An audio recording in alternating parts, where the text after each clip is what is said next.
Welcome everyone to Geeks at the Roundtable, the special Sunday edition of episode 75. It's kind of poetic that we do this on a special day. Of course, my name is Ren Geekness, and I'm joined as always by my co-host Zach Pope, all the way from Arizona. How are you doing today, Zach?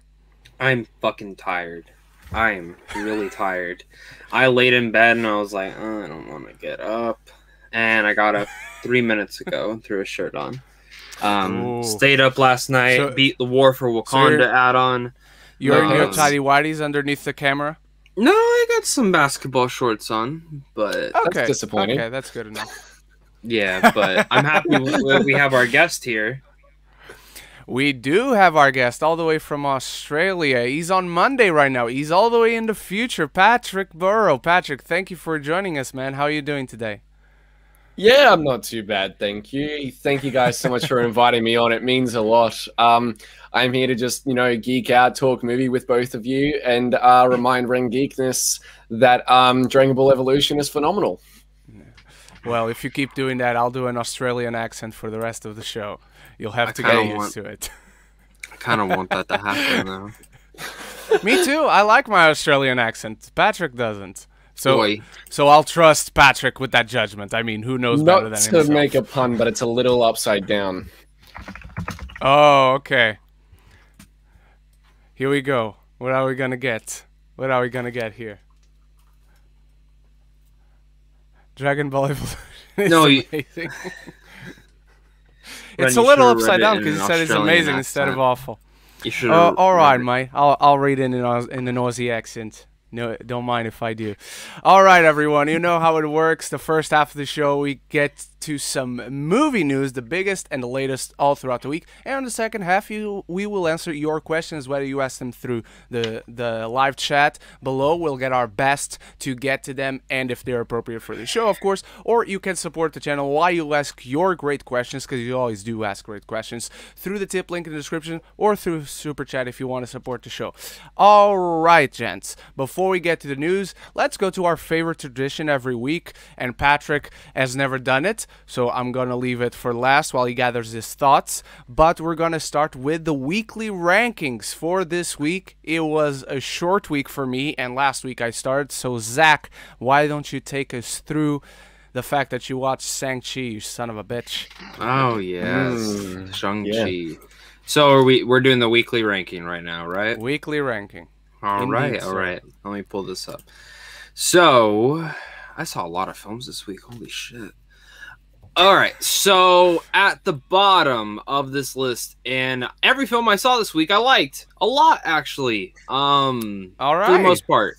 So, at the bottom of the list, it is The Protege. I think this is a pretty fun action thriller from Martin Campbell. Probably his best film since Casino Royale. I'm not a fan of The Foreigner and some of his other stuff he's done, but Maggie Q's a badass. It's pretty familiar. It's formulaic. You've seen it before. But Michael Keaton, man, if you guys are not believing that he can be Batman still, he actually does some of his own stunts in here.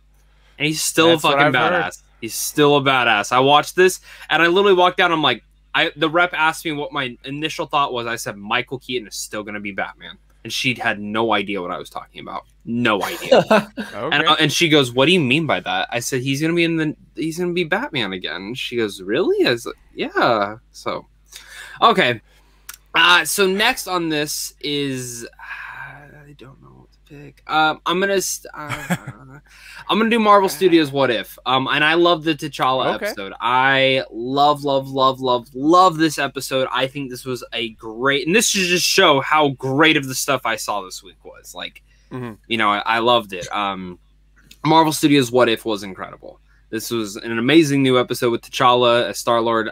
Patrick, I'm not going to say much more because I don't know if you've seen it. I know you kind of hold off the binge.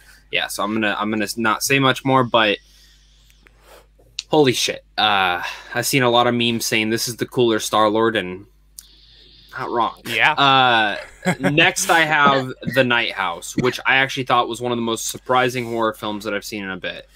Did you watch it? Watch it tomorrow. Didn't get a chance to watch it. So Friday I had a meetup with other YouTubers here from London, fellow movie reviewers and movie enthusiasts. And yesterday I was out all day. I got here super late. We got back home super late, that is.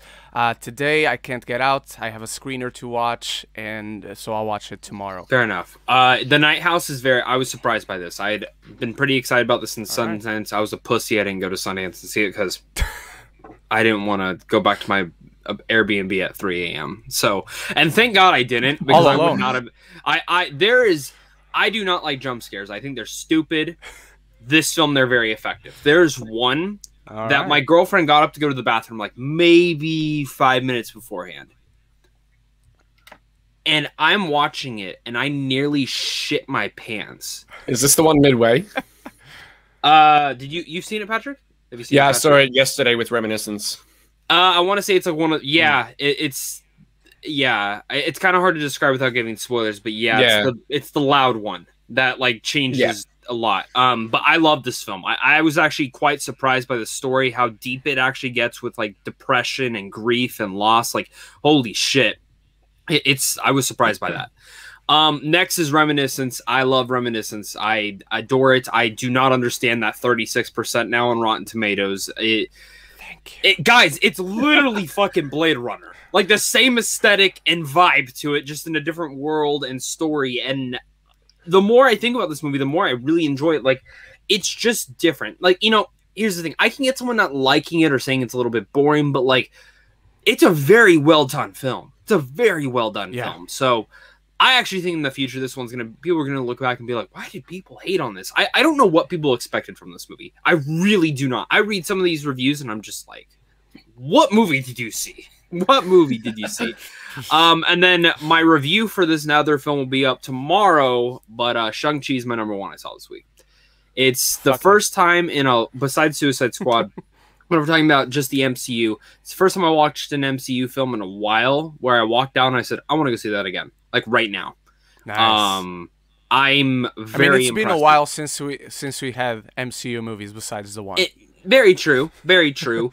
But I didn't even say that walking out of Endgame. And I'm not saying this is better than Endgame. I like Endgame more. He's out. I don't like Endgame. I don't care what he says. Fuck? You're out too. I said I liked Endgame more still. I'm kidding. I'm the one who said I don't like Endgame. But seriously, I already know there's going to be a discourse on this movie because there's always a fucking discourse, but I'll just leave it as my favorite part about the film is that from almost 75% of it, didn't feel like a Marvel film. Whatsoever. And I love that. It actually felt like Destin Creighton's film. Like it actually felt like his whole vision.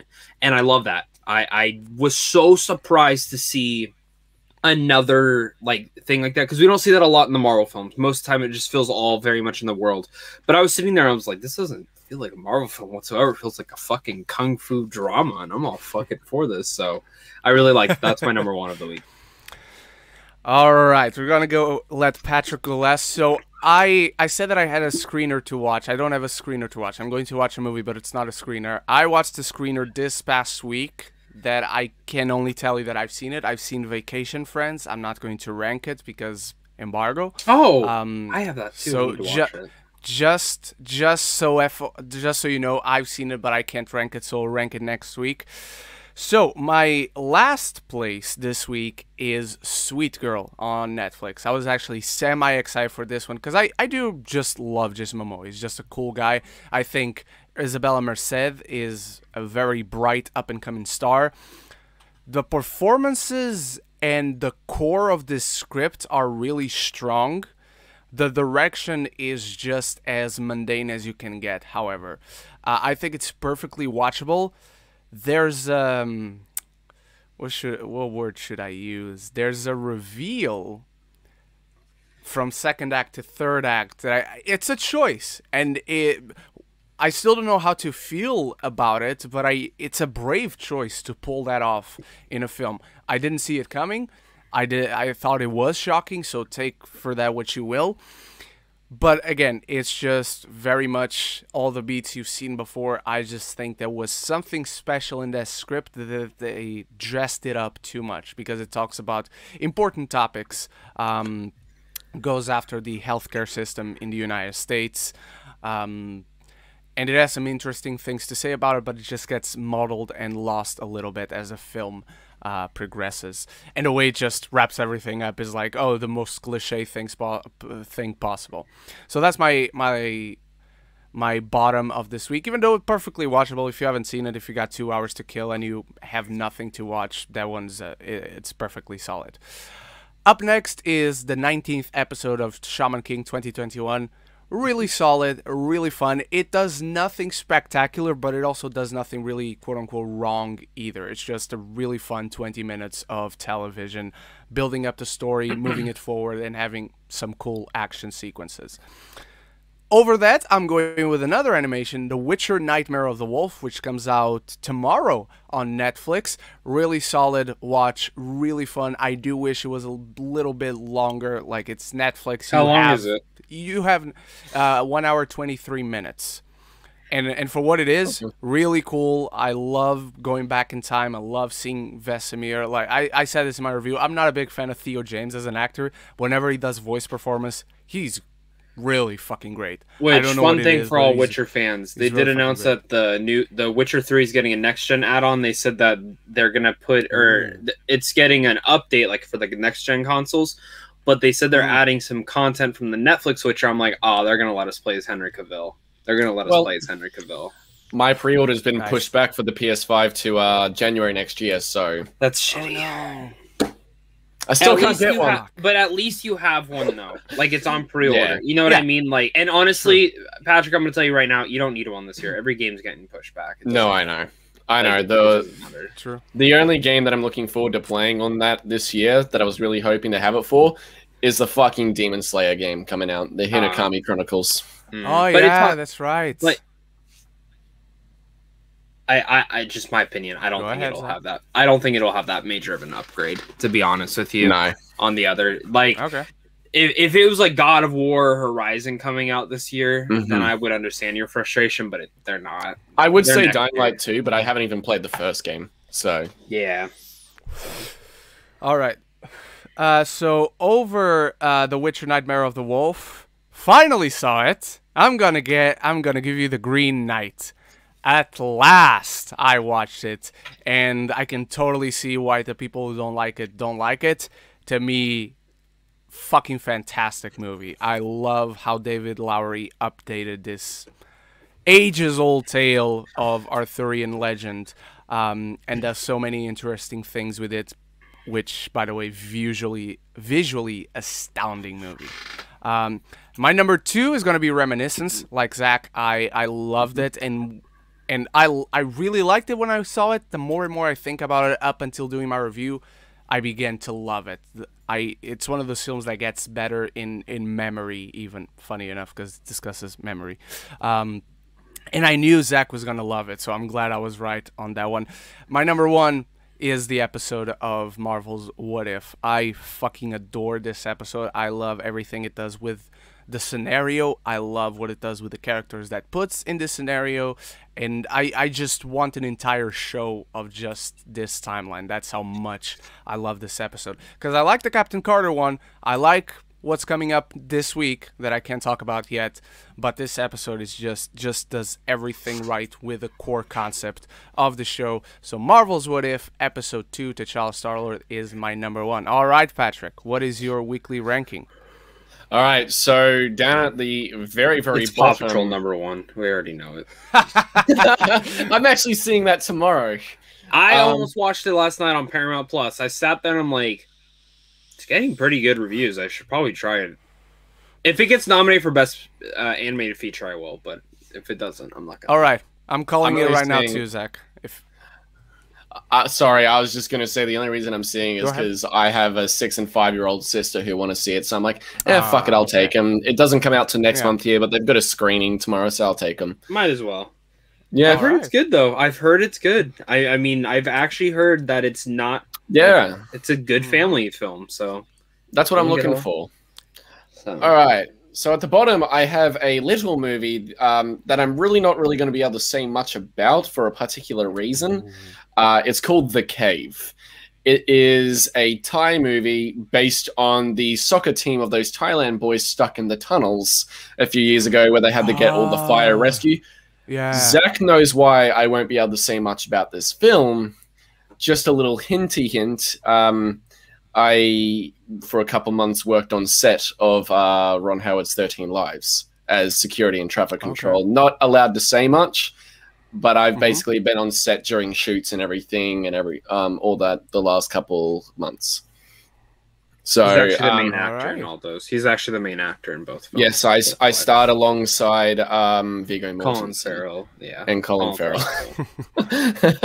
The Cave, look, I'm telling you right now, it's boring. It's hideously directed, and I don't like saying that because I prefer to uplift directors and everything these days, but it just wasn't the type of movie that it felt like a bottom of the $2 bin sort of film. It felt just very cheap and was very uninteresting to watch, and I'm really hoping from what I've seen this new one, which can't say much about, is going to be better, the English telling of it. But yeah, above that, next on my list, I have Respect. I attended a screening of it on Monday. I didn't even post a review because about 30 minutes after I saw it, I forgot the entire movie. And it just wasn't... It's a constant theme I'm finding. The only thing I've heard about that movie is that her performance is amazing. The rest of the film is very boring. Her performance is incredible. I only get to see it on September 10th. Okay. September 10th. I thought Forrest Whitaker and Jennifer Hudson were absolutely phenomenal in it. And even Marlon Wayans, I actually thought was really good in the movie, which was a surprise to me. He played a very serious role in a way I won't spoil in case people don't know the Aretha Franklin story. But he was great in it as well. But everything else about it, I understand why the sort of Christian Catholic sort of thing needs to be thrown in there, but it felt overdone and preachy, and the rest of the film is very boring. Out of the Bohemian Rhapsody, Respect, and Rocketman ones we've had, it's easily the worst of the musician biopics, which is unfortunate because I grew up listening to Aretha Franklin, but you know, you can't have them all. But you can have them all. They just can't make a movie that sucks. Yeah. Well, full disclosure, I don't like Bohemian Rhapsody or Rocketman either, so... oh, get the fuck out of here on Rocket, man. Get him out of here, Ren. Get him out of here. Get him out of here. I love Bohemian Rhapsody. I didn't care for Rocket Man either. So you both get the fuck out of here. I'll host the fucking show. It was just all right. I'm sorry. God, I didn't get the hype of... And I was super hyped going in. I love the trailers. And it's not like it's a horrible movie, at least in my opinion. I love Rocket like, Man. Let's go! I like Bohemian Rhapsody, though, but... I mean, the reason I love Rocket Man is Taron Egerton's performance. Yeah, he's great in it. I will not... That's the one thing I loved about it. Yeah. Next up, which will surprise you guys. I did not like Free Guy. Wow. I'm shocked. I'm shocked. I didn't laugh once. I found the world incredibly confusing. You are the third person that I have ever heard say that. There's one other person I can't say, and then Griffin absolutely did not like the film either.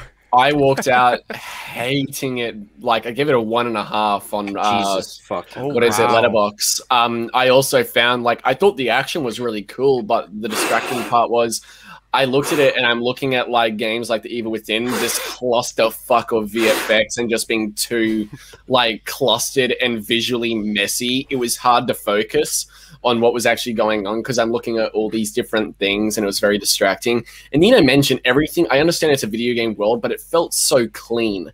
It felt like the jungle sequence in Kingdom of the Crystal Skull. And just how clean everything looked, VFX and rubble and destruction. I understand it's a video game world, but it was just very distracting. And whether it's virtual or not, it just didn't draw me into the experience how I wanted it to. And this is a movie I was really looking forward to, so it sucks. Although I think the film's deeper than what I think it's actually deeper. Like, I was actually impressed by how deep it actually goes, not just in the video game like industry itself. And like Taika Waititi clearly is the CEO of EA or Activision. I mean that is the fucking. I was thinking Ubisoft. Probably that too. Considering apparently with I'm DLC surprised stuff, by that. Damn. Especially with DLC stuff apparently recently confirming Watch Dogs and Assassin's Creed are now merged, according to a mate of mine who loves those worlds. So that's No. Next up, I have Reminiscence. I loved this movie. I think it's because it reminded me so much of Blade Runner and everything. And although I understand why people may not like it from like a boredom perspective, it didn't really worry me because all it did was draw me into the world, and all I wanted to do was just sit there and see more. And it's one of those movies like Zach felt with what was it, Shang Chi. I just wanted to see it again because I wanted to like unravel all these little details within to make me. And that's what impressed me with Reminiscence, man. You know, I didn't get to go to the screener of it, so I sat down and watched it at HBO Max. I didn't feel like driving. I didn't have the time to go to a theater, but I'm gonna go see it again in theaters. I thought it was great. I just sat there like, wow. That's fair. No, I saw it on what is it, like the only IMAX screen in my my city, and it honestly just blew me away, especially the visuals. I've never seen Westworld, and I didn't watch a trailer, so I didn't know what to expect, and I think that really helped my viewing experience. All right. If you like it though, you're gonna love Westworld. Yeah. No, I actually want to go and watch Westworld now. I actually have to go back a little bit because I completely forgot I saw this movie at the bottom on my list easily, just to detract. I saw this movie 2 days ago and I completely forgot I saw it. Don't Breathe 2. Oh, yeah, that was last week for me. So yeah, I didn't forget that. It doesn't come out till this week. It doesn't come out till this week for us. I saw it on Friday night at an early screening. I left that theater so disappointed, and I brought 2 buddies of mine, and we just didn't care. We laughed our asses off the entire film. I found it stupid. I found it illogical, and the biggest sin that the movie makes for me is trying to humanize him. And I'm just like, get the fuck off. Get the fuck out of here. And then it's just like, all right, so the guys who are breaking in are the good guys. No, never mind. So who am I meant to root for? The little girl who has, like, you know, the tiniest... The worst life in the world. Yeah. And she doesn't win either way. Whoever wins that fight, she doesn't win. And it's always the worst thing in a movie when you predict the ending 10 minutes in. I literally turned to my mate when they're at that little park and everything, and she saw that little home. Spoilers for those who haven't seen Don't Breathe 2, by the way. I literally turned to my mate and I'm like, $10, he dies, supposedly, and she ends up there in the end. And my mate now owes me $10. But yeah, no. Should have had more. I should have. I will say I do love the violence and the gore and the kills. Like, I'm a gore hound. I found that stuff very, very satisfying. But that was really about it.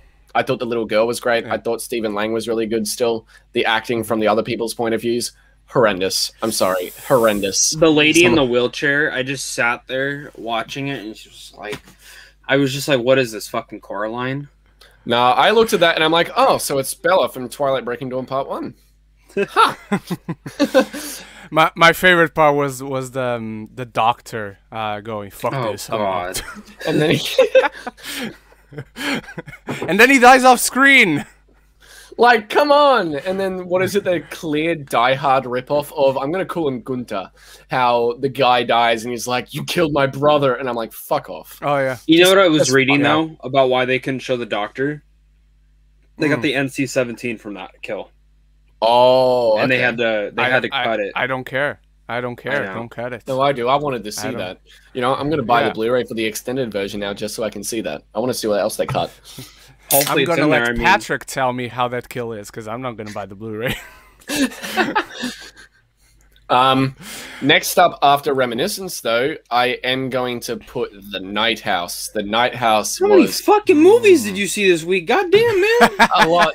I watched a lot. I was at home having a few mental health stuff, so I was just sitting at home, going to the movies in my own time, not bothering about reviews, just seeing movies. The Nighthouse reminded me so much of Hereditary and what is it? The Lodge in regards to tone and how it was just so fascinating to me on how there are like these little breadcrumbs where I'm like, I need to go see that again to truly understand it. And it was one of those movies. And those are the horror movies, especially like this Hereditary, The Lodge, that I appreciate most, because it shows that it's there more than just the horror, but to build up a narrative that is both intriguing but investive to make you want to understand and explore it more. And that's where The Nighthouse truly shines for me. Sweet. Patrick is inadvertently, and I say inadvertently because he does clearly love those movies, but he's inadvertently not selling me on the Nighthouse by those two comparisons. I will say that. Yeah, you're not gonna like it. I forgot you didn't like The Lodge. I know you didn't like Hereditary, but I forgot you didn't like The Lodge. I will say I like The Lodge more than Hereditary. So I enjoy The Lodge watching it, and then the ending is awful. Okay. So at least I'm excited for the Nighthouse. I only watched the trailer ahead of Don't Breathe 2 on a giant screen, so I was like, that looks cool. And then everyone was. Can I say something? Glorious things about it. It sucks that you've seen the trailer. I never watched that trailer, and I went back and watched it after, and I don't think you should have. I don't remember half of the trailer. Okay, so that's good then. Because it'll be fine. because there's some stuff in there that I'm like, they shouldn't have put that in there. I didn't even know every trailer. I didn't even know what this movie was. I was just like, oh, The Nighthouse, new horror movie. Oh, I'll go see it. Then I saw it, and I'm like, whoa. I didn't even know that there was a trailer. I didn't even know this movie was coming out. I just saw it on my local theater website saying showing now. I'm like, fuck it. And I loved it. So, all right. Next up. Is that your number one? Is that... Oh, no. Next up. Next up. I rewatched this gem. Oh, Spiral? Yeah. Sorry, Ren, but I love Spiral. I'm not even going to explain why. You know what? I'm biased for Saw.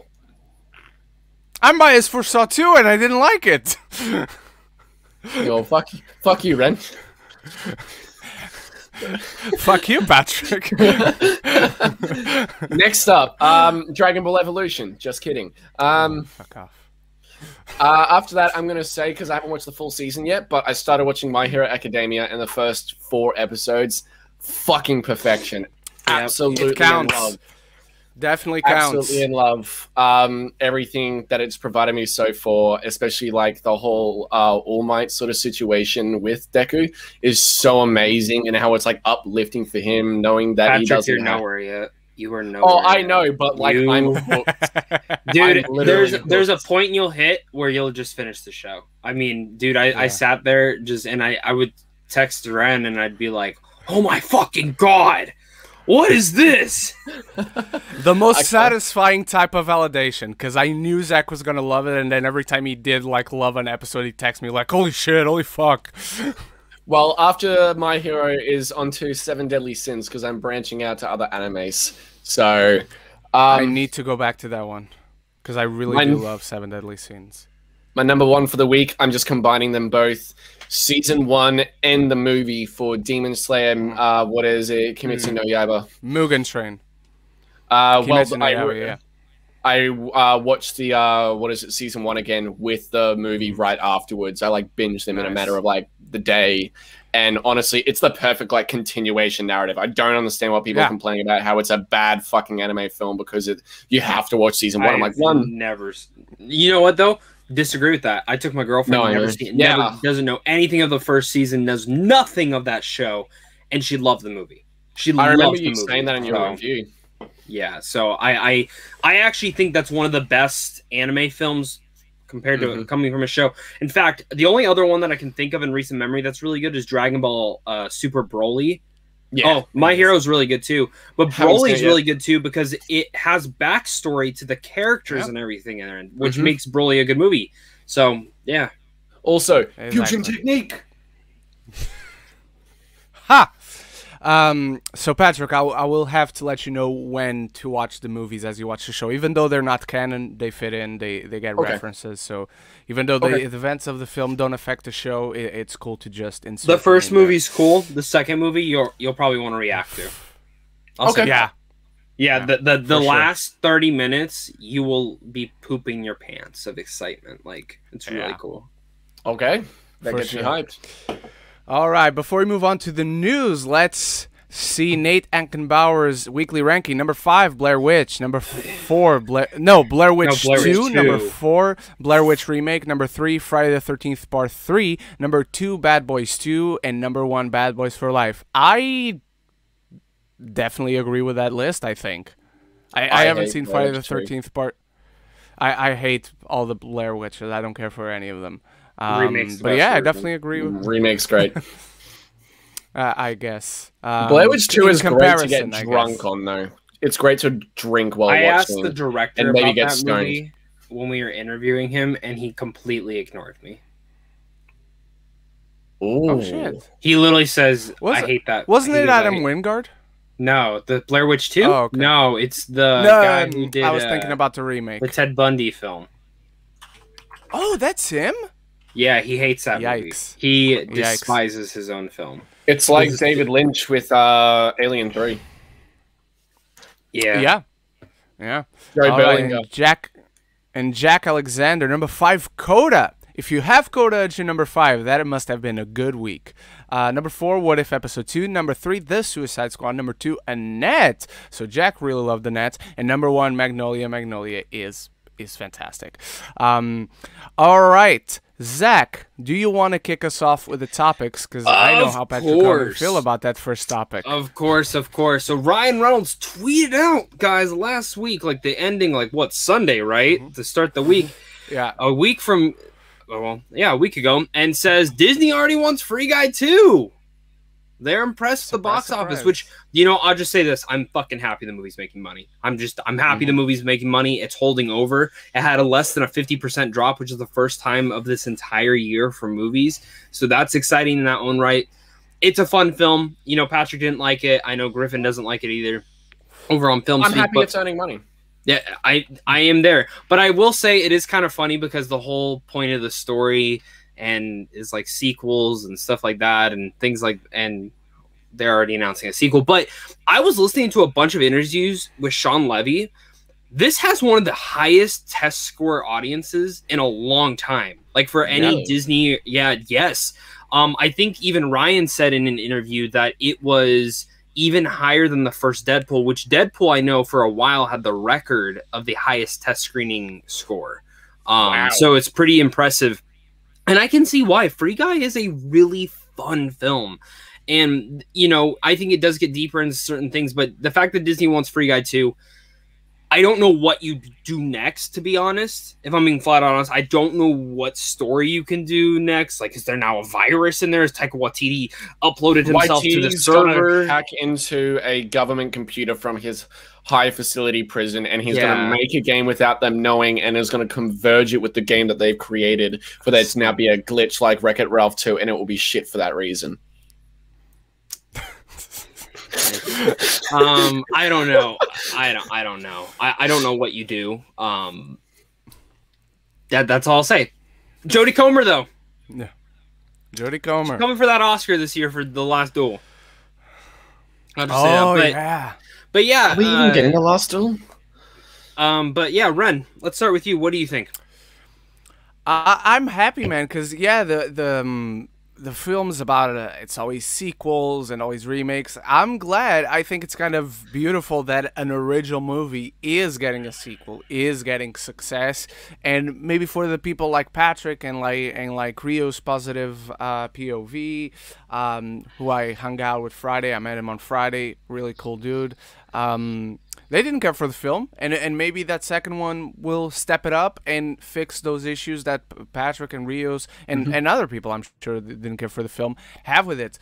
So I'm really happy. I hope there's a lot of time we get to spend in that supposed utopian world, and now it dives more into the creation of AI, because that's out there now by the end of the film. That's going to have an impact on how people in that world view AI and the creation of artificial intelligence. So I hope it dives deeper into that, because if Guy can exist, that AI can exist, what other AIs are going to be born out of their algorithm? I think is interesting. I'm cautiously optimistic. I just wanted to have that pure heart that the first original film surprisingly has, which was the best quality of the film for me. Yes, it was funny, but it had a really earnest art to it. How are you feeling about this, Patrick? Honestly, I may not have liked the movie personally, but I'm actually really excited because one thing I've always found about movies that I don't like and sequels then coming out, I will always remain optimistic, because sometimes, as you said, Ren, that sequel can possibly fix my issues with that first film and actually help me find an enjoyment in that one to then go into a sequel and really enjoy it. Like, I think of the first two Thor movies, then I look at Thor Ragnarok. I can now watch Thor and Thor the Dark World and then Thor Ragnarok, like, you know, I found that Ragnarok's kind of like, I can watch those two movies tolerably now because Ragnarok kind of gave that development for Thor that he needed. And now I'm like, all right, that's where he's going to go after these two movies. That's what I hope Free Guy will be like, because I want to be invested in this world. If a movie can be a sequel and, you know, make it bigger and better, but add more to it to help me enjoy that one, to then see the enjoyment in the first one, I'm all for it. Really happy it's earning money, and I'm really happy that Disney's taken this step. And I think that it's really cool that they're doing that, especially with the opportunity within the pandemic. It's like, this is obviously a property in a movie that people want to see. So take that opportunity to make something of it. And I think it's really cool. For sure. I agree. Zach, what's your verdict on the Free Guy? I mean, it's not confirmed yet. They haven't officially greenlit it, but they want it. What's your verdict on it? I'll night it. I'll be honest. I don't think it happens though. Oh, you don't? No, I think they want it, but wanting and actually do they have a story for it is two different things. You know what I mean? And fair point. I look down at this and I'm like, Ryan's a busy fucking guy right now, and I'm gonna tell you right now. Yeah. His next busy film guy. That's the name of the sequel. Yeah. His next film is Deadpool 3. I mean, and hopefully. Oh my god, it's been a joke at this point. But you know, when that finally happens, they're not gonna wait another fucking 6 years to put another Deadpool film out. I mean, or a team up or some shit like that. So I don't know, like, and I've seen a lot of people say Sean Levy for Deadpool 3. Please no. Please no. I don't want Sean directing fucking Deadpool 3. He is a family-friendly. Never. Doesn't need to. He doesn't need to. He can do a team film. I don't care. You know, but yeah. No, you know. He'd be cool for that. I'm also knighting it because I just think it's cool that at least there's a chance for an original movie to become a franchise. And of course, something like this is going to be propellant to that. So I'm very happy right now. How about you, Patrick? What's your verdict? Look, I don't think it's going to happen personally, because even though a lot of people might want it and everything, I don't see there being a story to follow on from what the first film provided. I just don't see it happening for that reason alone, because you do have to have a story there, and it just doesn't seem like there's anywhere else they could take it after that first movie, especially with like this visual sort of AI utopia that has been created. I think the only way that they could possibly do is like a glitch is formed to where one of the AIs with the game possibly is bad. But that's really about it. But I don't know how they use that to sort of fit in with that first movie. So, yeah. Alrighty. Let's go on to our second topic.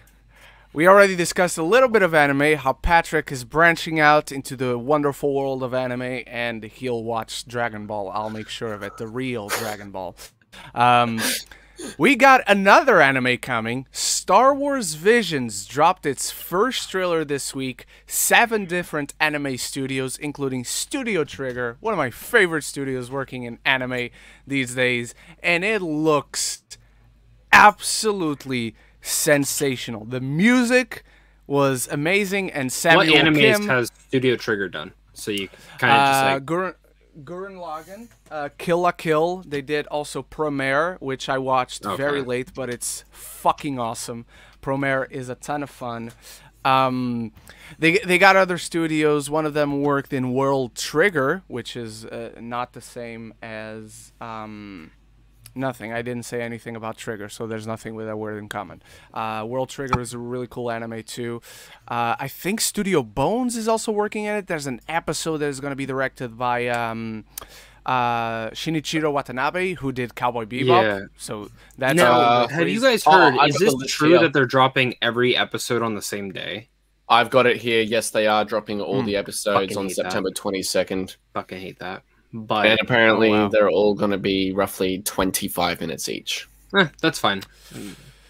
But I don't know, because some of those stories you might want longer. Maybe there are two-parters. Maybe there are two-parters, because there's 7 different animes. Do you have a list of the studios in front of you, Patrick? Yes, I do. So we've got Kamikaze Douga, or however you say that, Kamikaze Douga. Geno Studios, Studio Colorido, Studio Trigger, Kinema Citrus, Science Saru, and Production IG. Production IG. That's the one I was missing. Yeah. that I know that I recognize. I thought Ghibli was doing one. Oh, I never heard anything about I didn't hear about that either. I heard something a little while ago that there was something Ghibli was doing, or even if their offshoot studio who did Mary and the Witch's Flower, was it? Or yeah, that's the one. I still haven't seen that one, but that's the one. I think this looks okay. Not like Earwig and the Witch. Two very different Witches movies. But I think this looks sensational. There's an episode that looks like directly taken from a Kurosawa movie that looks sensational. I love the Studio Trigger episode. We have that Sith girl with the 6 lightsabers and the robotic arms. Yeah, this was fucking awesome. I was already excited. I love Star Wars. I love anime. I think they're very much something that would mix well together. And at least the trailer, don't know about the show, but the trailer does prove that thought right. Patrick, how did you feel about this trailer, and how excited are you for Star Wars Visions? I came to the trailer very late, and by that I mean I literally came. Like, that trailer was so beautiful. Jesus Christ. Like, I've always loved anime and everything, but I haven't branched out enough. Like, I've always watched like all the stuff such as like your Ghibli movies and everything, or Ghibli movies, whatever you pronounce it. What is it? I've branched out a little bit into Dragon Ball, but not obviously too much. Same thing with Naruto. What is it? A little bit of Sailor Moon. Demon Slayer, obviously, I absolutely fucking adore. But I've never branched out that much, but I've always appreciated it. And now it's because of Visions, that trailer, that I've now wanted to branch out more to so many different animes. Nice. And like, I think this is a very compatible style, because I look at, Star Wars, and it's very much so inspired by, samurai sort of, combat and everything, from like, what is it? Your Seven Samurai and everything. Yeah. And I think that anime and Star Wars converging with all these different styles of the different, stories is incredible. I'm looking at the Tatooine episode, and I'm like, holy shit, by the way, that's episode 2. Episode 3. Episode 3. And, there was one shot in there, the one of the Sith who had the big fucking umbrella-like thing come out with all the different lightsabers start spinning. I'm like, what? So, like, it seems like we'll get different types of Sith and everything, explore out and branch out to all these different adventures and stories that we may not have even heard of before, whether it's taken from expanded lore, of which Lucas himself has confirmed is not even fucking canon in the first place. He's literally said, I don't even know what the bloody hell the extended universe is, openly. But it's just like, either it can be taken from that or over here, which we've never heard of before. And I feel like it can be something extremely special, but I think it could also introduce Star Wars fans into the world of anime a whole lot more and make them want to go watch stuff like Dragon Ball and Naruto even. And I'm all for it. I am so fucking excited. For sure, man. Zach, how about you? I actually didn't watch the trailer. I'll be honest, I didn't watch it. I only saw clips. I don't want to watch it. I don't want to watch it. Okay. I'm just excited for it. Okay. That's it. You'll choose your hands if you watch it. I'll be honest though. I think do we know how many episodes? How many episodes are 9? there? I think half of them will be good. Okay. I don't think all of them will be great. I think some will be a little bit too far-fetched, like too weird. But I'm open to it. I love anime. It's Star Wars. And I think if this does good, guarantee we get a Marvel anime. Guarantee we do it. They haven't worked out so well thus far, but hopefully in the MCU they will. Real question though, Zach, are you watching the Japanese dub or the English dub? I'll do both. I'll probably do both. Okay, what will be the first? What will be your go-to? You review it and then you rewatch the. I'm gonna review it as the English. Okay. But it depends. I mean, if we get screeners, we're gonna get the English dubs. Yeah. I mean that's just the truth. So usually they have the, you can change it in the screeners. Hopefully. For me at least, over here we can. I don't know. I don't know about you. Patrick, how about you? Disney doesn't send me screeners, even though I ask. They just ghost me. But I'm probably going to watch it in the Japanese first. I always watch an anime with the Japanese, with English subtitles first. I always fucking do that. I don't care what anyone says. Sometimes I'll prefer to watch an anime in the Japanese, like Dragon Ball. I would prefer to watch it in the Japanese. Demon Slayer, I prefer watching the English, but I think the voice acting is slightly better. And I don't know, I thought that there was a little bit more emotion with the English and that, but it really depends on the anime as to which one I will rewatch it in, but I will always watch an anime with the Japanese first. All right, I'm going to watch the Japanese dub too, because I just think it's fitting. I watched the trailer of the Japanese dub. I didn't even watch the one in English. I'm like, this sounds fan-fucking-tastic. I want this into my veins right now. And for context, like Patrick said, I do have anime that I watch in English, but like you can count them on one hand. Yu-Gi-Oh! I prefer the English dub. Pokemon, I prefer the English dub. And off the top of my head, that's really it right now. But yeah, I'm super excited for this. This is the most definite night I will give on today's show, looking at the next topics. Patrick, how about you? What's your verdict? Of what? Sorry, I blanked out for a second there. What's your verdict on the trailer for Star Wars Vision? Knighting or throwing it in the dungeon? Jizzing my pants. Jizzing in your armor, in your knight and shining bright armor. How about you, Zach? Yeah, I'm knighting it. I mean, let's see it. Let's do it. I've got a 10-inch for that trailer, and it's 9 inches bigger than what it usually is. He's talking about his pencil, kids. Yeah. Mm-hmm. He's talking about his sword, the lightsaber that he drew on. The one I have over there? Yeah. I didn't even know you had one, but yes. I'll go grab it. Yeah, sure, if you want to. All right, Zach, while Patrick grabs his lightsaber, and yes, a real lightsaber. It's a Tanto. Oh, a katana. Nice. No, a Tanto. No? A Tanto, okay. Single-handed Japanese sword. Hey, that's from Sekiro. Exactly. Nice. But I only know that. I literally looked over at the Funko Pop right now. I'm like, hey, that's what he's holding. Yeah, but this is not from Sekiro. I've had this for 10 years. Oh, nice. So Sekiro is inspired by you. Yes, exactly. I am the main character of that game. Okay. I didn't know you were Asian. Zach, why don't you take us into our third main topic? Guys, thank God finally Anthony Mackie has been confirmed and signed on to star in Captain America 4. Just, it's not going to be called Captain America 4. It'll probably be called Captain America and the Real Falcon, or Captain America and something, or Captain America: The Secret Society. What was the secret title that they did? Serpent Society. That'd be funny if they did that. Captain Falcon: The Winter America. Yeah, I don't know about everyone, but I found this. We knew it was gonna happen. I mean, yeah. Mm-hmm.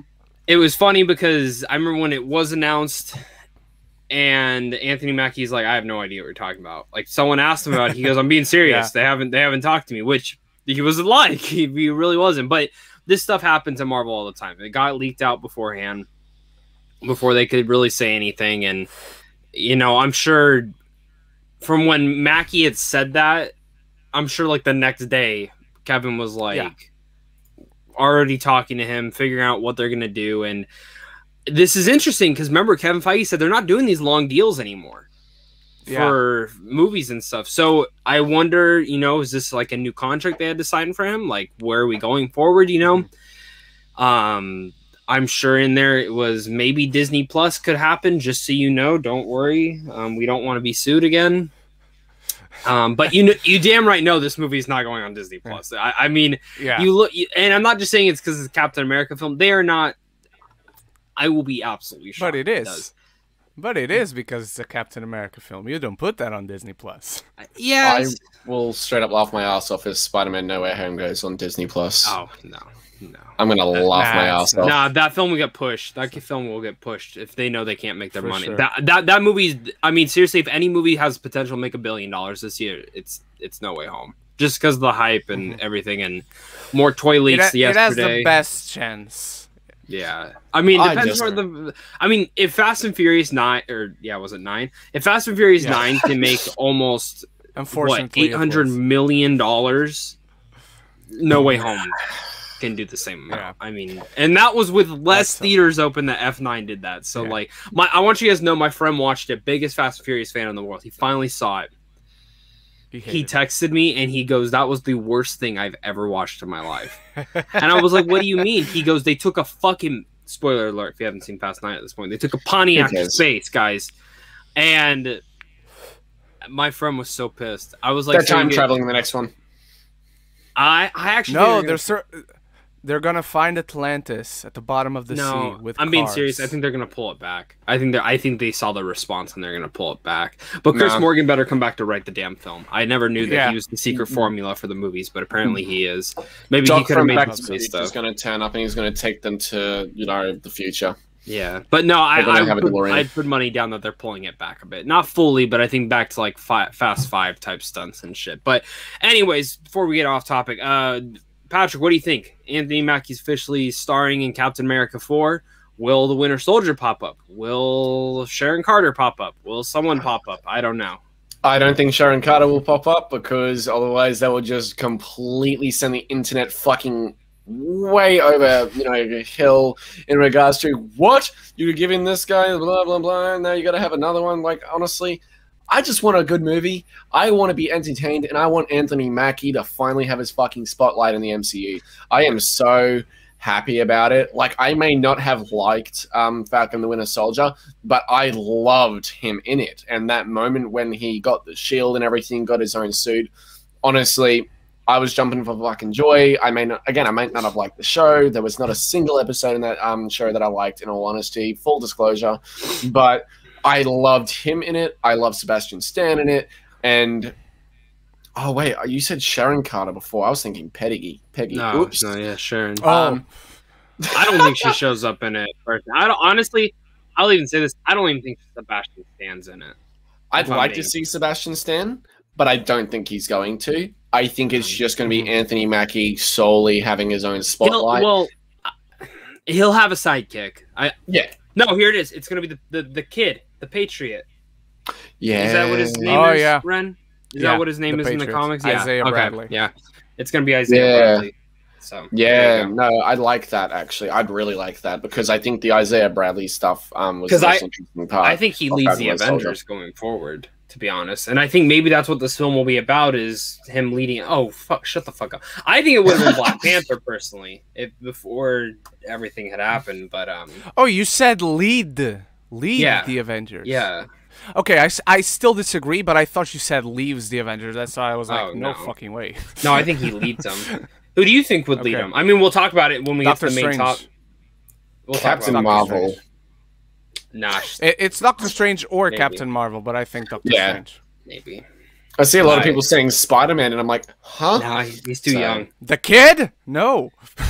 No. Like, I love Spider-Man, don't get me wrong. He should not be. Do you guys think it would have been Black Panther? Yes. Because that's where I'm at. Still no. Still no. Really? Yes, Black Panther still needs to take care of Wakanda. He's still the king in every context. So yes, he would be a member of the Avengers. He would be one of the higher ups, but his main responsibility still needs to be Wakanda. Would you guys say Captain Marvel? Yeah. Captain Marvel still needs to take care of space stuff, and the one with the most seniority, I guess, that stays constantly on Earth is Doctor Strange. That's why I think. All right, so let's put a pin in this. Let's put a pin in this because our main topic is what we want out of Phase 4. And one of the questions I wanted to ask everyone is, what is the main 5? Like, who are the main 5 or the Trinity for this? So let's put a pin in this, and then we'll come back and talk about it.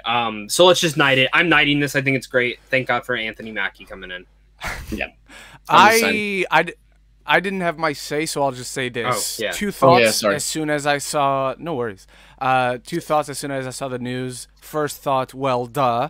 That was my first thought. Yeah. Second thought, I don't know, but I shouldn't have been as shocked as I was when I saw that brand new news. He has signed a deal, and I'm like, oh yeah, he hadn't signed a deal before, which is strange. But again, damn you if you were going to make a Captain America 4 with Sam Wilson as Captain America and no Anthony Mackie. That'd be just I don't like that the writer and director of Falcon and Winter Soldier is in charge of this film, though. That's the only thing I'm... Yeah. But I will say maybe that changes. But I will say this: when I watched Falcon and Winter Soldier, I'm like, this would have done better as a movie, like just the story they're trying to tell. So I think it was stretched thin. So I feel like maybe they have a better concept for the movie and show. I trust Kevin Feige. I mean, seriously, he has not like turned a bad direction for like anything. Like Falcon Winter Soldier had great themes and messages and stuff like that, and I think that was the strongest part of it. Even if again it didn't work fully for me either. Okay. All right. I'm nodding it too. That's my verdict as well on this, because hell yeah, Anthony Mackie comes back as Captain America. All right, let's go to our penultimate topic. Riri Williams is making her debut in Black Panther 2. Officially, she's going to be a part of the movie in some way, some shape, some form.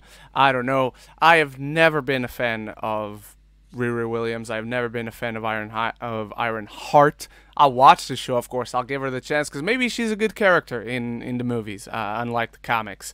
So I'm trepidatious about the character as a whole, but in Feige we trust, as we always say. Zach, how about you? Are you feeling more excited than me? As excited as me? There's a lot that this movie needs to do. There's a lot that this movie needs to do. There's a lot more than you and me know about this fucking movie, and even stuff that we still don't know about it. Yeah, and we know quite some stuff that we can't talk about. And if everything comes out to be true, which you can't talk about publicly, or really at all, it's gonna be a little controversial, just saying. I love it. Martin Freeman is going to become Black Panther. How did you know? Damn it, Patrick. But honestly, I love what Ryan Coogler's deciding to do with this. Riri Williams as Ironheart in Black Panther 2. Cool. You know? Cool. I kind of mentioned I'm not I love the actress they picked. I just started kind of getting a little bit deeper into her character. Riri herself. Cool character. Not one of the greatest. I mean, it's just another version of Iron Man in a sense, but there is something intriguing there that I think they can bring inside the movie. I'm just curious to see if they change anything for Black Panther 2, like her backstory, or if I they think keep she's going it. to be Wakandan. Oh, okay. That's what I'm wondering too, if they're going to leave that. But the other thing I was going to say is, do you think there's this Tony Stark AI in the show? No. Because that's what it is in the comics. It's an AI, Tony Stark. Yeah, but no, they're not going to make him the AI.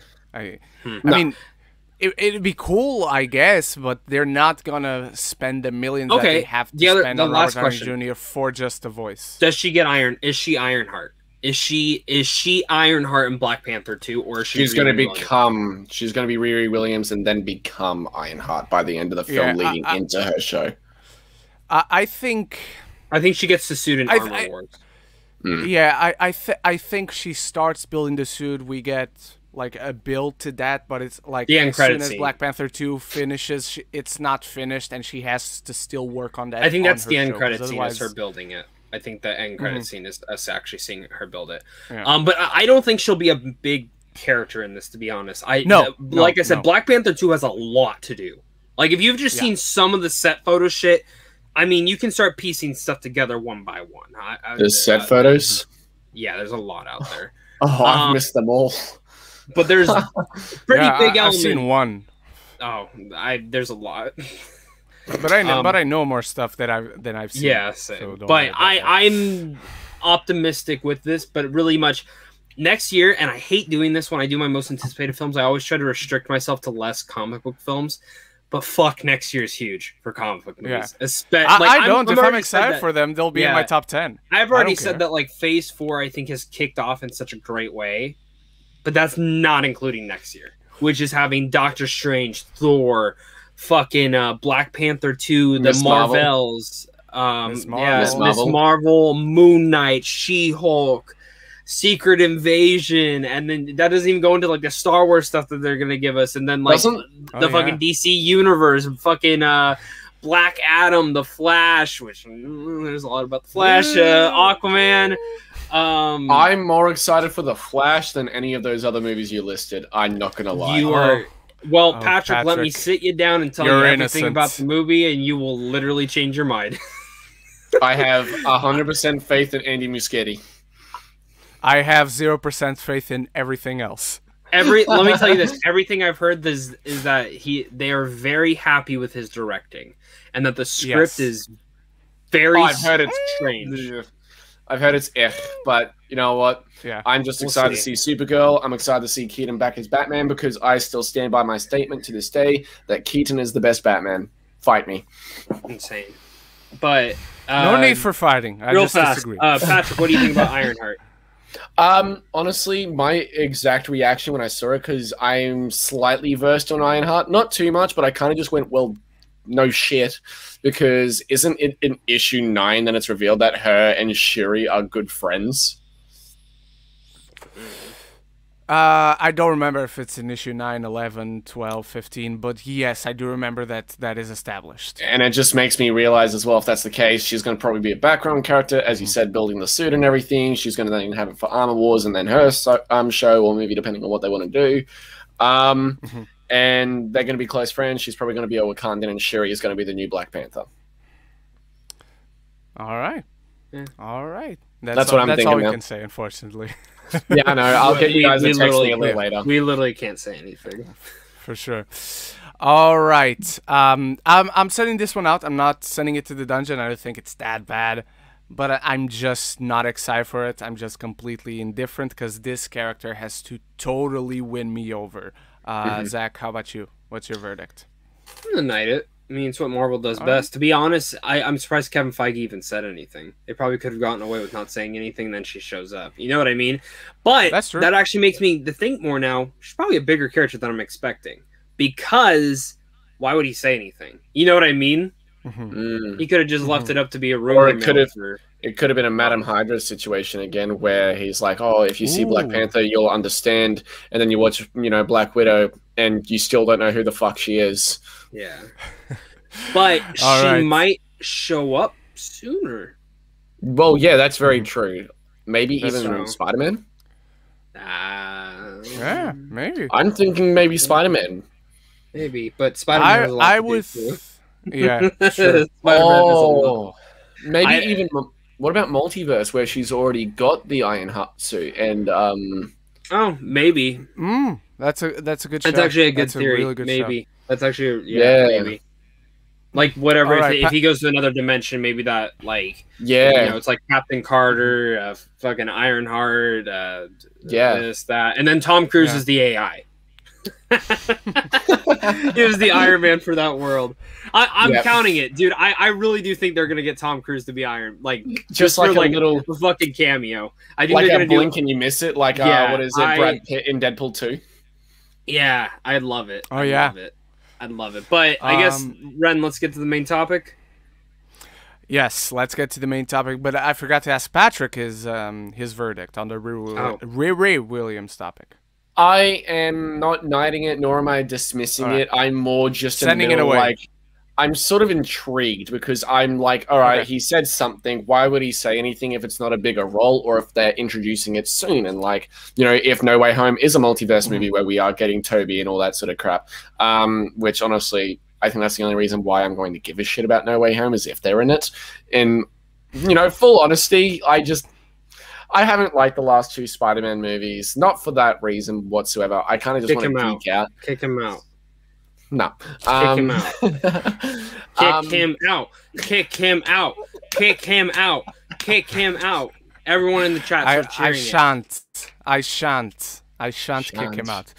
All right. I think that they're awful movies. I'm just intrigued to see what they actually do with Ironheart, considering he said something. I just want to see how she's introduced, if she has a bigger role, and how they're going to introduce her. So I'm more fascinated by it than anything at all.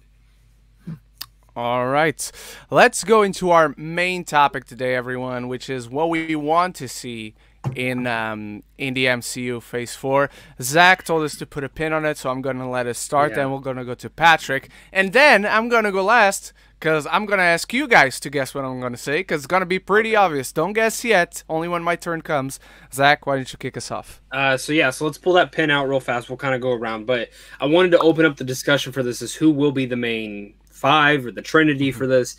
And I think, Captain Marvel, Doctor Strange, and I think before everything, it would have been Black Panther, but I do think that it will be Anthony Mackie's Captain America. I think the way that it symbolizes is one is more in the cosmic realm, one is on the ground, and then the other one's in the mystical realm and all that stuff. And I think it kind of hits all the points of Marvel. Maybe I'm missing one. For the rest of the team, though, and their perspective, Kate Bishop, I think, unless they end up really much doing Young Avengers, I know they're setting them up, but I still don't think like the full Young Avengers team will end up being like a Disney Plus series. They're not going to get their own film. But I do think Kate Bishop will be one, and I wouldn't be surprised if we see Yelena in there too. Eventually. And then don't forget, you know, Spider-Man will probably somehow come into the mix. Ant-Man maybe, and Wasp. I don't know still on those, but I think that is definitely going to be our main three. And then, of course, whoever ends up picking up the mantle of Black Panther. I mean, if Black Panther isn't in the main lineup, it would be kind of shocking. But the thing we all need to remember is there's still Thor. There's still Thor out there. Like, Thor is still a part of the Avengers. So, like, even though I don't think he's going to be a big mainstay, and I'll be honest, I think after Thor and Love and Thunder, I think he has maybe 1 or 2 films, and then he's done. I think he'll be done with the role. Didn't they tease that Thor would then be they'd be introducing Jane Foster Thor in the new one? They are, but if you really think about it, I guarantee Natalie Portman will not be fucking playing Thor for 5 films. I mean, if Kevin Feige somehow convinced her, I mean, good on her. But there's I'd watch it for Natalie Portman alone. I mean, I would too, but. But yeah. All right, Patrick. Who's your main Trinity? Obviously, Doctor Strange, Captain Marvel, and beforehand probably Black Panther, of course. But now the third one, I honestly Anthony Mackie's Captain America as well. Those are the top 3. I honestly that was the other 2 main ones. I'm gonna outright say it because they're introducing him, and I think he's such a cool character that can sort of create some tension between the group. Blade, after that happens. I think Blade could be a part of the top 5, especially because that could actually create some tension between the group because we know what Blade's like and everything, and I think that would actually be a really cool sort of dynamic between the group to sort of have that diversity between, like, you know, personalities. So Blade, I think, would be in there too. And I'm going to outright say it. Probably Scott Lang as Ant-Man. I'd love to see him in that top 5. Like, I think he's such an underrated character and is truly fit for leadership as well, especially when he has like his little goons on the side, like Luis and everything. I think it can actually be very important to them, especially for inside information for missions. So I'm going to say Ant-Man and Blade as the other 2. All right. I'm not going to diverge very much from what you guys said. It's Doctor Strange. It's Captain Marvel. It's whatever happens with the Black Panther character is going to be there. I think Thor, for sure, is there. Chris Hemsworth, Thor. I don't think he gets solo movies after Love and Thunder, but I think he's a mainstay in the big team. What about, none of us mentioned Hulk. I'm just curious what you guys think on Hulk. Stop interrupting. I'll get to that. Okay, fuck you. I think Hulk, despite disappointingly maybe not a full active member of the Avengers when it comes to the fighting, I think he's very much a mainstay on the team as maybe the new Tony, in the sense that he gets the technology, he helps them with all the scientific issues they have and all that. I think definitely Spider-Man should be a mainstay in the lineup. I just don't think he should be the leader. That's all. Because Spider-Man is for sure an integral part to the Avengers with all the Avengers. This team's going to get fucking huge, though. Think about it, with all these characters they're introducing and shit like that. He hasn't been there since the beginning, but he had a very close relationship with one of the original Avengers. He knows all the other main 6 very well. He has been in the biggest adventure and fight they have ever had. So I think definitely he's got to be a part of the team, an integral part of the team. And I think, obviously, just like in the comics, everyone is technically an Avenger. Maybe they're not like the main team, but everyone is an Avenger. If you want to join the Avengers, you're welcome to the Avengers as long as you're a hero, I think. So yeah, this team is going to get huge. But it's not the thing. That's not the thing I want the most. Come on, live chat. what do I want the most in the MCU? You know the answer to this. Everyone knows the answer to this. Bucky to have sex. Well, that's my second thing I want the most now, because I definitely want that. Poor Wanda, poor Bucky, they need some. I mean, you want Nova? They've been waiting a long time. Yep, I want Nova. Give me a fucking Nova movie. Richard Rider and Cosmo the Space Dog, an intergalactic adventure, and just go. Yeah. So Jordan Morgan guessed it. Yeah, but specifically Richard Rider, because there's another Nova, and maybe they'll go with Sam Alexander. I don't care for the Sam Alexander version. Like, he's fine. I want the original Nova. Shout out to Jordan Morgan, movie fan. The comments came in after we said it, but clearly they typed it in before we said it because of the delay between this and the chat. And I think Taika Waititi would be a great choice. And Patrick Burrow, shout out to Patrick Burrow for Nova. Tony Movie Chappie as well. I think Taika Waititi would be a great choice for a Nova movie. That's top 5 favorite superheroes of all time for me. I fucking love that character. There's nothing I want more in the future of the MCU. Bless your face. Bless you, Zach. Thank you. Bless everything about you, not just your face. I want to say that there's a couple characters none of us have mentioned yet. And I'm not saying one of them. I know I've seen the film, but I'm not saying like. I just think he will eventually. It's Simu. I mean, Simu is going to end up. Being a part of the Avengers. I mean, Shang Chi is going to, in some way, shape, or form. But there are 3 characters that a trailer just happened for them. Katie. It's gonna. I'm not gonna say anything about Katie, but maybe. But I don't know anything about Katie's character. That's Awkwafina's character. No, the Eternals. I mean, Icarus, the Black Knight, and then Gemma Chan's character. I don't care about Eternals. I really don't. Patrick, Patrick, you are literally making me never want to talk to you again with every comment out of your mouth. I think Eternals looks so stilted and boring. I'm not even gonna lie. How did you watch the last trailer and literally say that? Because there is no personality to any of these characters so far. All it is just generic lines. Okay, I think about this. We've got characters like the Eternals. All right, think about Kratos from God of War. What does Kratos do in every trailer or anything that these guys don't? Grunts and kills. Emotes.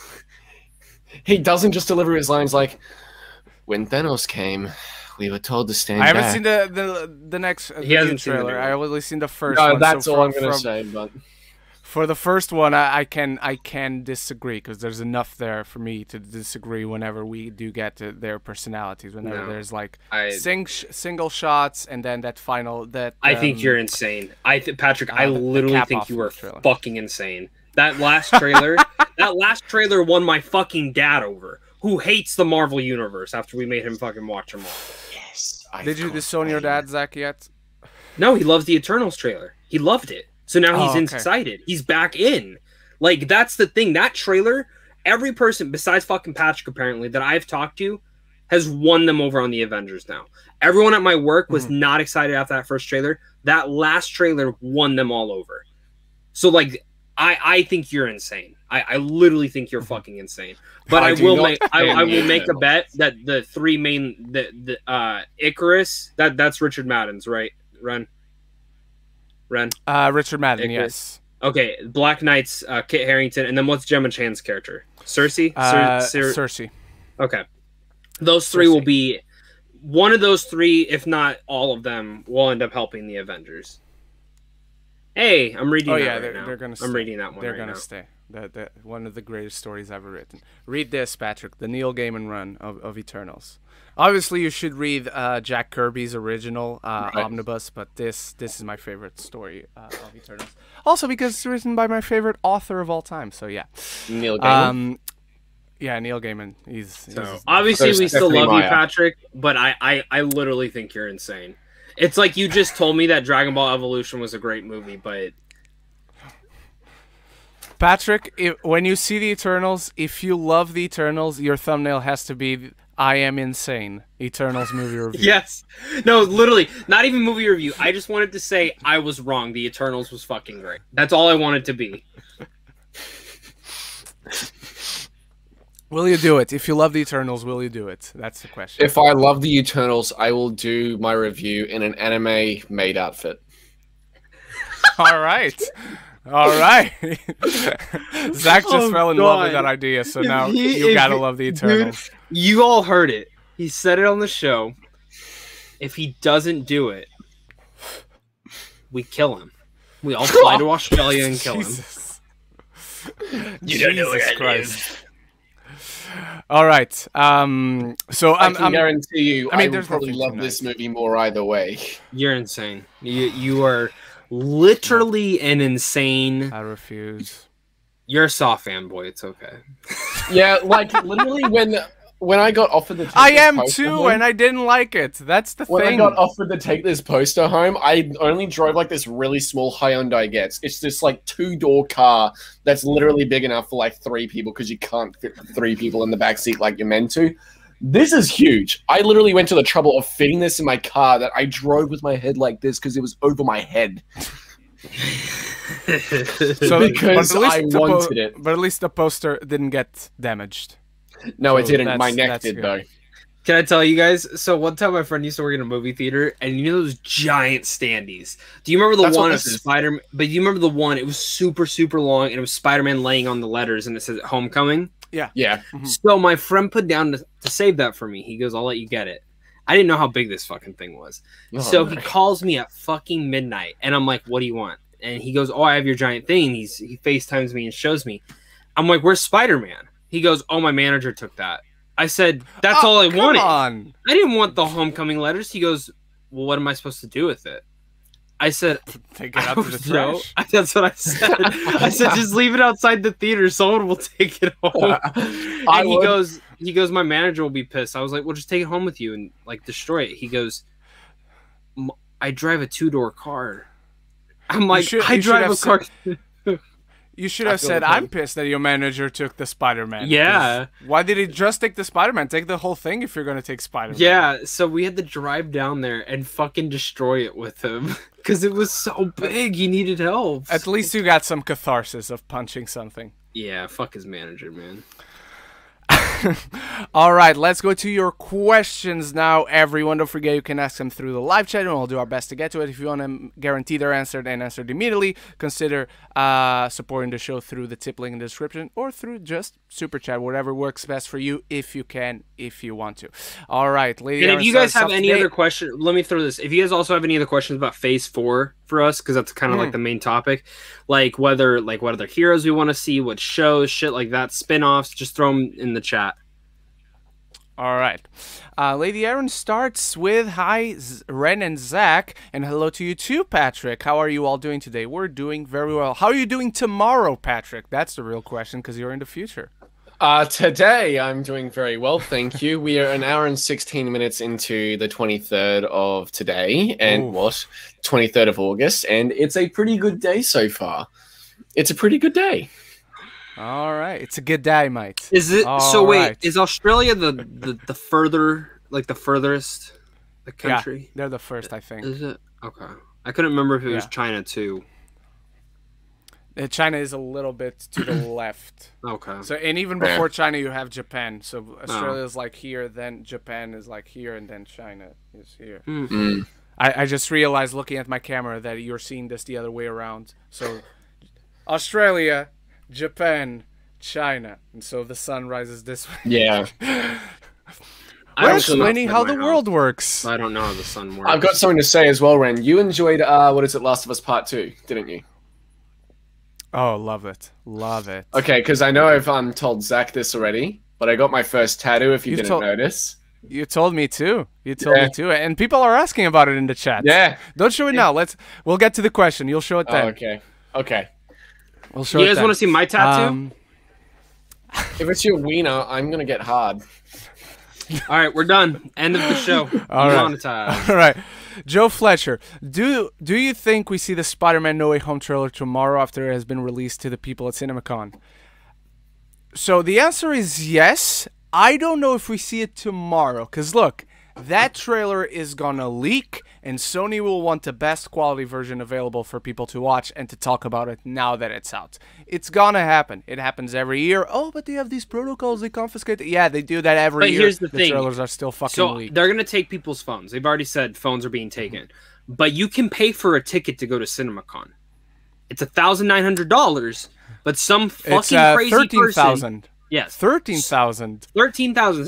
Some crazy person's gonna pay that $13,000 ticket who's a giant Spider-Man fan, and they're gonna sneak their phone in there and they're gonna record it and leave. Yep.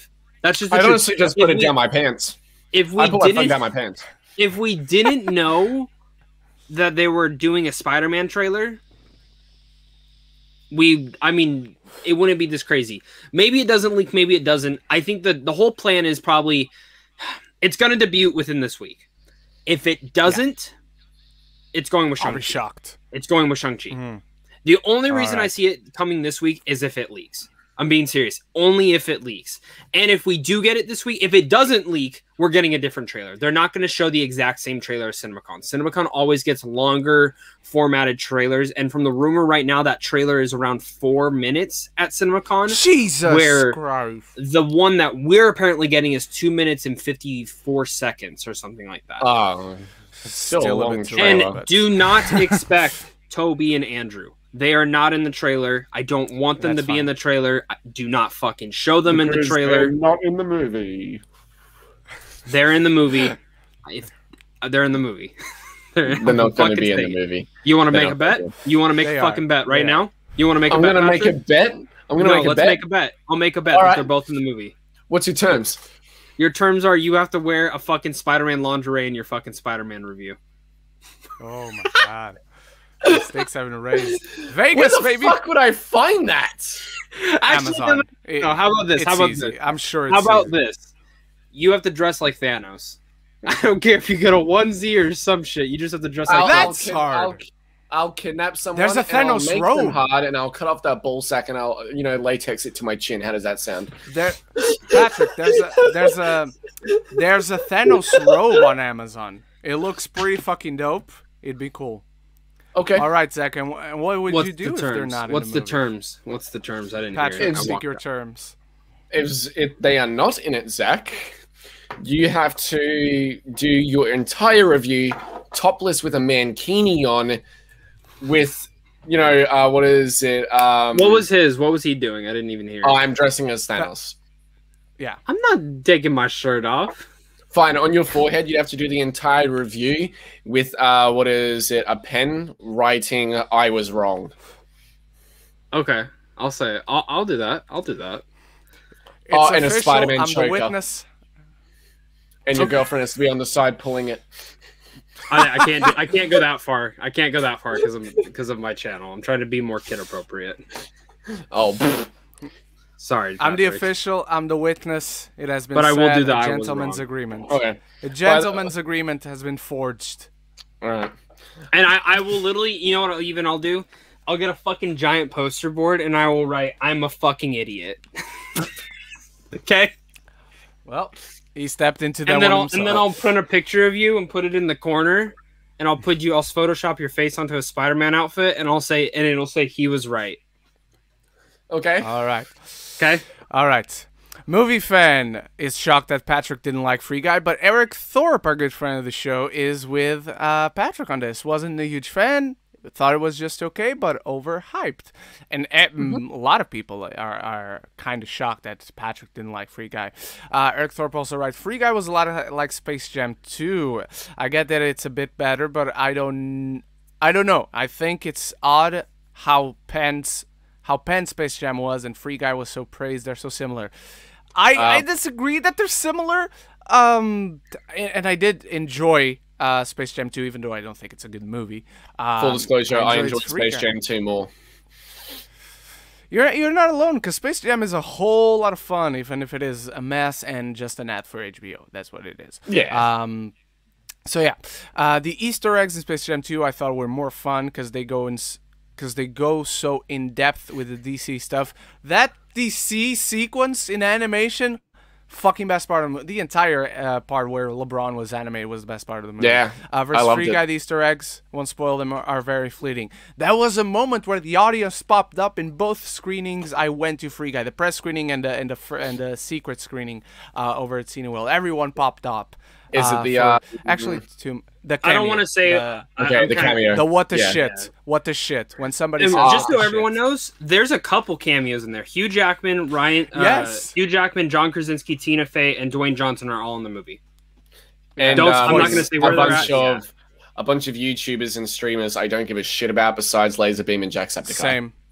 Same, and not even those. I don't know who the fuck those are. Every time I love how they were in the like, junket, though. I love how they got all interviewed. Yeah, like, why was Pokimane in it, by the way? Why was Pokimane? She's huge. She's really big, though. I think it's just because people love... She's an awful person. She's not nice. I don't even know who she is. Yeah, all I know is the dirt that... she herself puts out there. Jacksepticeye is fucking amazing, though. Sean is incredible. He's the guy with the green hair. One of them had an Australian accent, so I kind of. That was Laserbeam. That was Laserbeam. Okay, Laserbeam's amazing. All right. Fuck off. Here we go. Luis Feliciano. Hey, Patrick, is that a Last of Us Part 2 tattoo? I love it. How excited are you for the Last of Us TV show? Let's put Patrick on a solo layout. I think that this should be... I think this should be evident enough. Got Ellie's tattoo from The Last of Us almost 2 weeks ago. The Last of Us Part 2. Absolutely fucking adore this. And, you know, this is how excited I am for... The Last of Us TV show. I even have this massive fucking poster with Ellie on it, which I know so awesome. Zach is extremely jealous of. I'll be honest. I've made it my goal to interview Pedro Pascal for that show. I don't care if I have to do it for another site or whatever. I'm being serious. Like, hire me. I know more about that shit than your fucking normal TV writer will be. I don't care if you want. I won't review. If you don't want me to review it, that's fine. But let me do the junket. Because I guarantee I'll be able to dive deeper into, like, I was going off on a tangent with Ren. I've seen some of these interviews with, like, Kevin Feige. I'm like, ask him about Shang Chi. There's some cool shit in that movie. Ask him about that movie. But no, they're worried about No Way Home and everything. Yeah. I'm like, come on, guys. Yeah. When I saw the fucking production photo of the day that they were shooting the car scene with Tommy, Sarah, and fucking Pedro, I'm just sitting here looking at the comments. People are fucking excited that they're finally filming it, and I'm like, do these guys know what this scene's going to fucking be? Yeah. Like, exactly. do they know? Yeah, and I think the thing that's crazy is supposed to be an 8-season show. Guys, this season, I'm telling you right now, it ends with the rebar. I think that's where this show ends. This season. Yeah, let's not get into spoilers because Bruna might be watching and she hasn't played the second one yet. No, it's the first. No. I'm talking about the first game. Oh, the fall at the university, at the Colorado. Oh, okay. I think it's Colorado, right? Yeah, it's gonna end on a cliffhanger. Who's playing? By the way, I didn't see the news. Who's playing fucking Bill?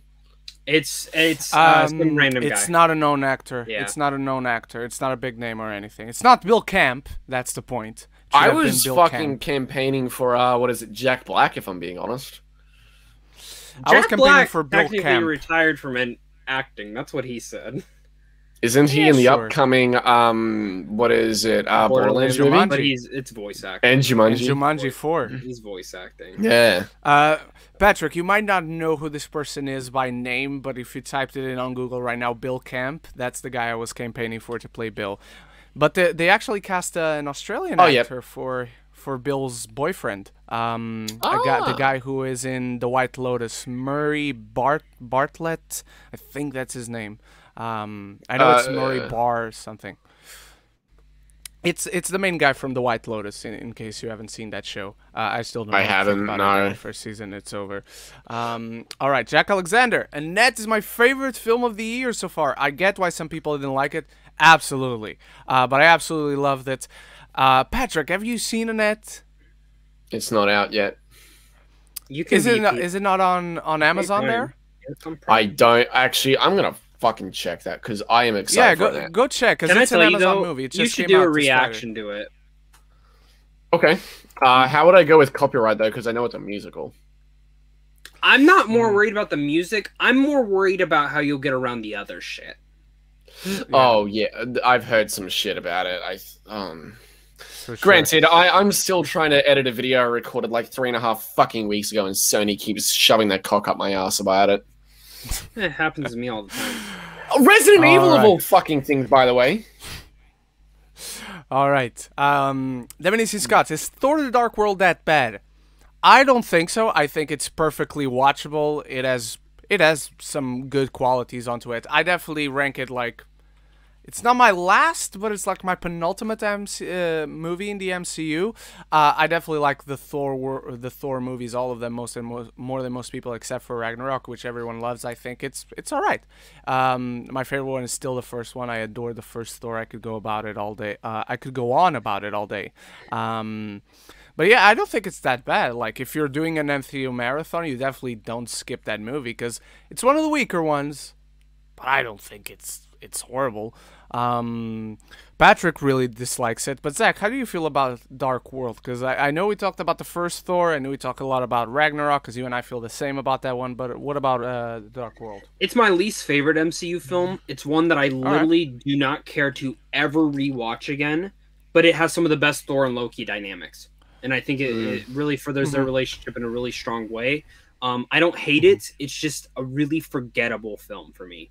I think there is some fun to be had, and et cetera, et cetera, et cetera. But, you know, I haven't loved any of the Thor films that are solo. Like, I haven't loved any of them. Like, Thor Ragnarok's my favorite, and that's fucking saying nothing, because I'm not the biggest fan of Ragnarok either. Like, I enjoy it for what it is, but it is not what I want. the direction you would have gone on. I really hope Thor Love and Thunder changes it, just because Taika actually wrote the script for that one. He didn't write Ragnarok. Exactly. So that's why I'm hoping that he can infuse that heart and soul. Because anything that Taika's ever written and then directed, I love. There's not one film of his I don't love that he wrote and directed. So I did not love JoJo. You were fucking insane. You are insane. I thought it was fine. I thought it was enjoyable, but I didn't love it. I wasn't excited for JoJo. And then I went to a press screening of it. I'm sitting there watching it. I'm like, this is awesome, blah, blah, blah. But like, what's the emotional... Oh, shit. Yeah. Like, I was like, what's the emotional... Oh, okay.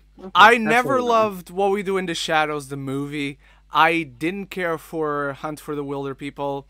Thor Ragnarok was Thor Ragnarok, and I fucking adored Jojo Rabbit. That movie just spoke to me. I think it's so good, but yeah. Hizzy Hey, Studio Trigger also did before forming. Oh, so they weren't formed. So I don't know. Did Furikuri as well, which I have never seen, but I've heard wonderful things about too. But their golden prize is Tengen Toppa Gurren Lagann, so that's definitely the one you should watch. Easy also says, do you prefer Japanese dub of Shrek 2? Never watched Shrek 2 in the Japanese dub, never watched Shrek 2 in the original dub. I watched Shrek 2 in the Portuguese dub, because back in the day we did some fucking awesome dubs, let me tell you right now. Not so much today, I'll be the first to admit that. So yeah, anyone ever seen the Japanese dub for Shrek 2?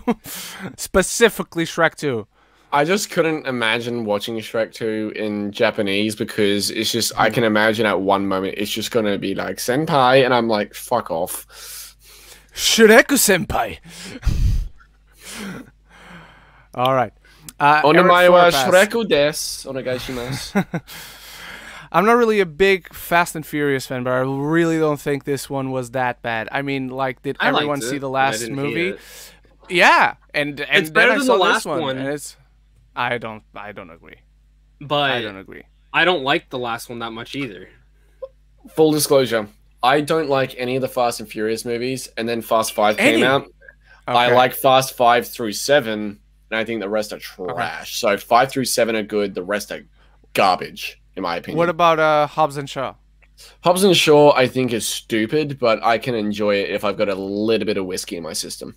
Oh man, okay. You see, for me, I like Hobbs and Shaw when I'm very much naked in the middle of the night. I put it on, and I sit there with my legs open like this, and I shave my parts, and I make it look like... Yeah, careful what you were gonna say.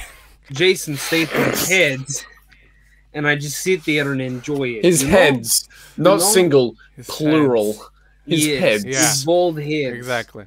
His bald heads. It's a very good movie when watching it by yourself naked. Do you think Chris Evans could show up in this movie, Captain America 4, that is, as an old man because he's still rumored to return? Isn't he dead? No. I don't see the need for that. If there's a moment in the story that calls for it, sure, I'll be happy to see Chris Evans. I just don't think there's a need for it. No. Not that we know of. I thought he died in Falcon and the Winter Soldier. No, he's not in the Falcon and Winter Soldier at all. Wasn't there a funeral scene in like the first episode where he died? It wasn't for him. No. What was it for? No. There wasn't a funeral. It was just a ceremony for the shield because Sam didn't want to accept the shield. That's how much I don't remember Falcon and the Winter Soldier. All right.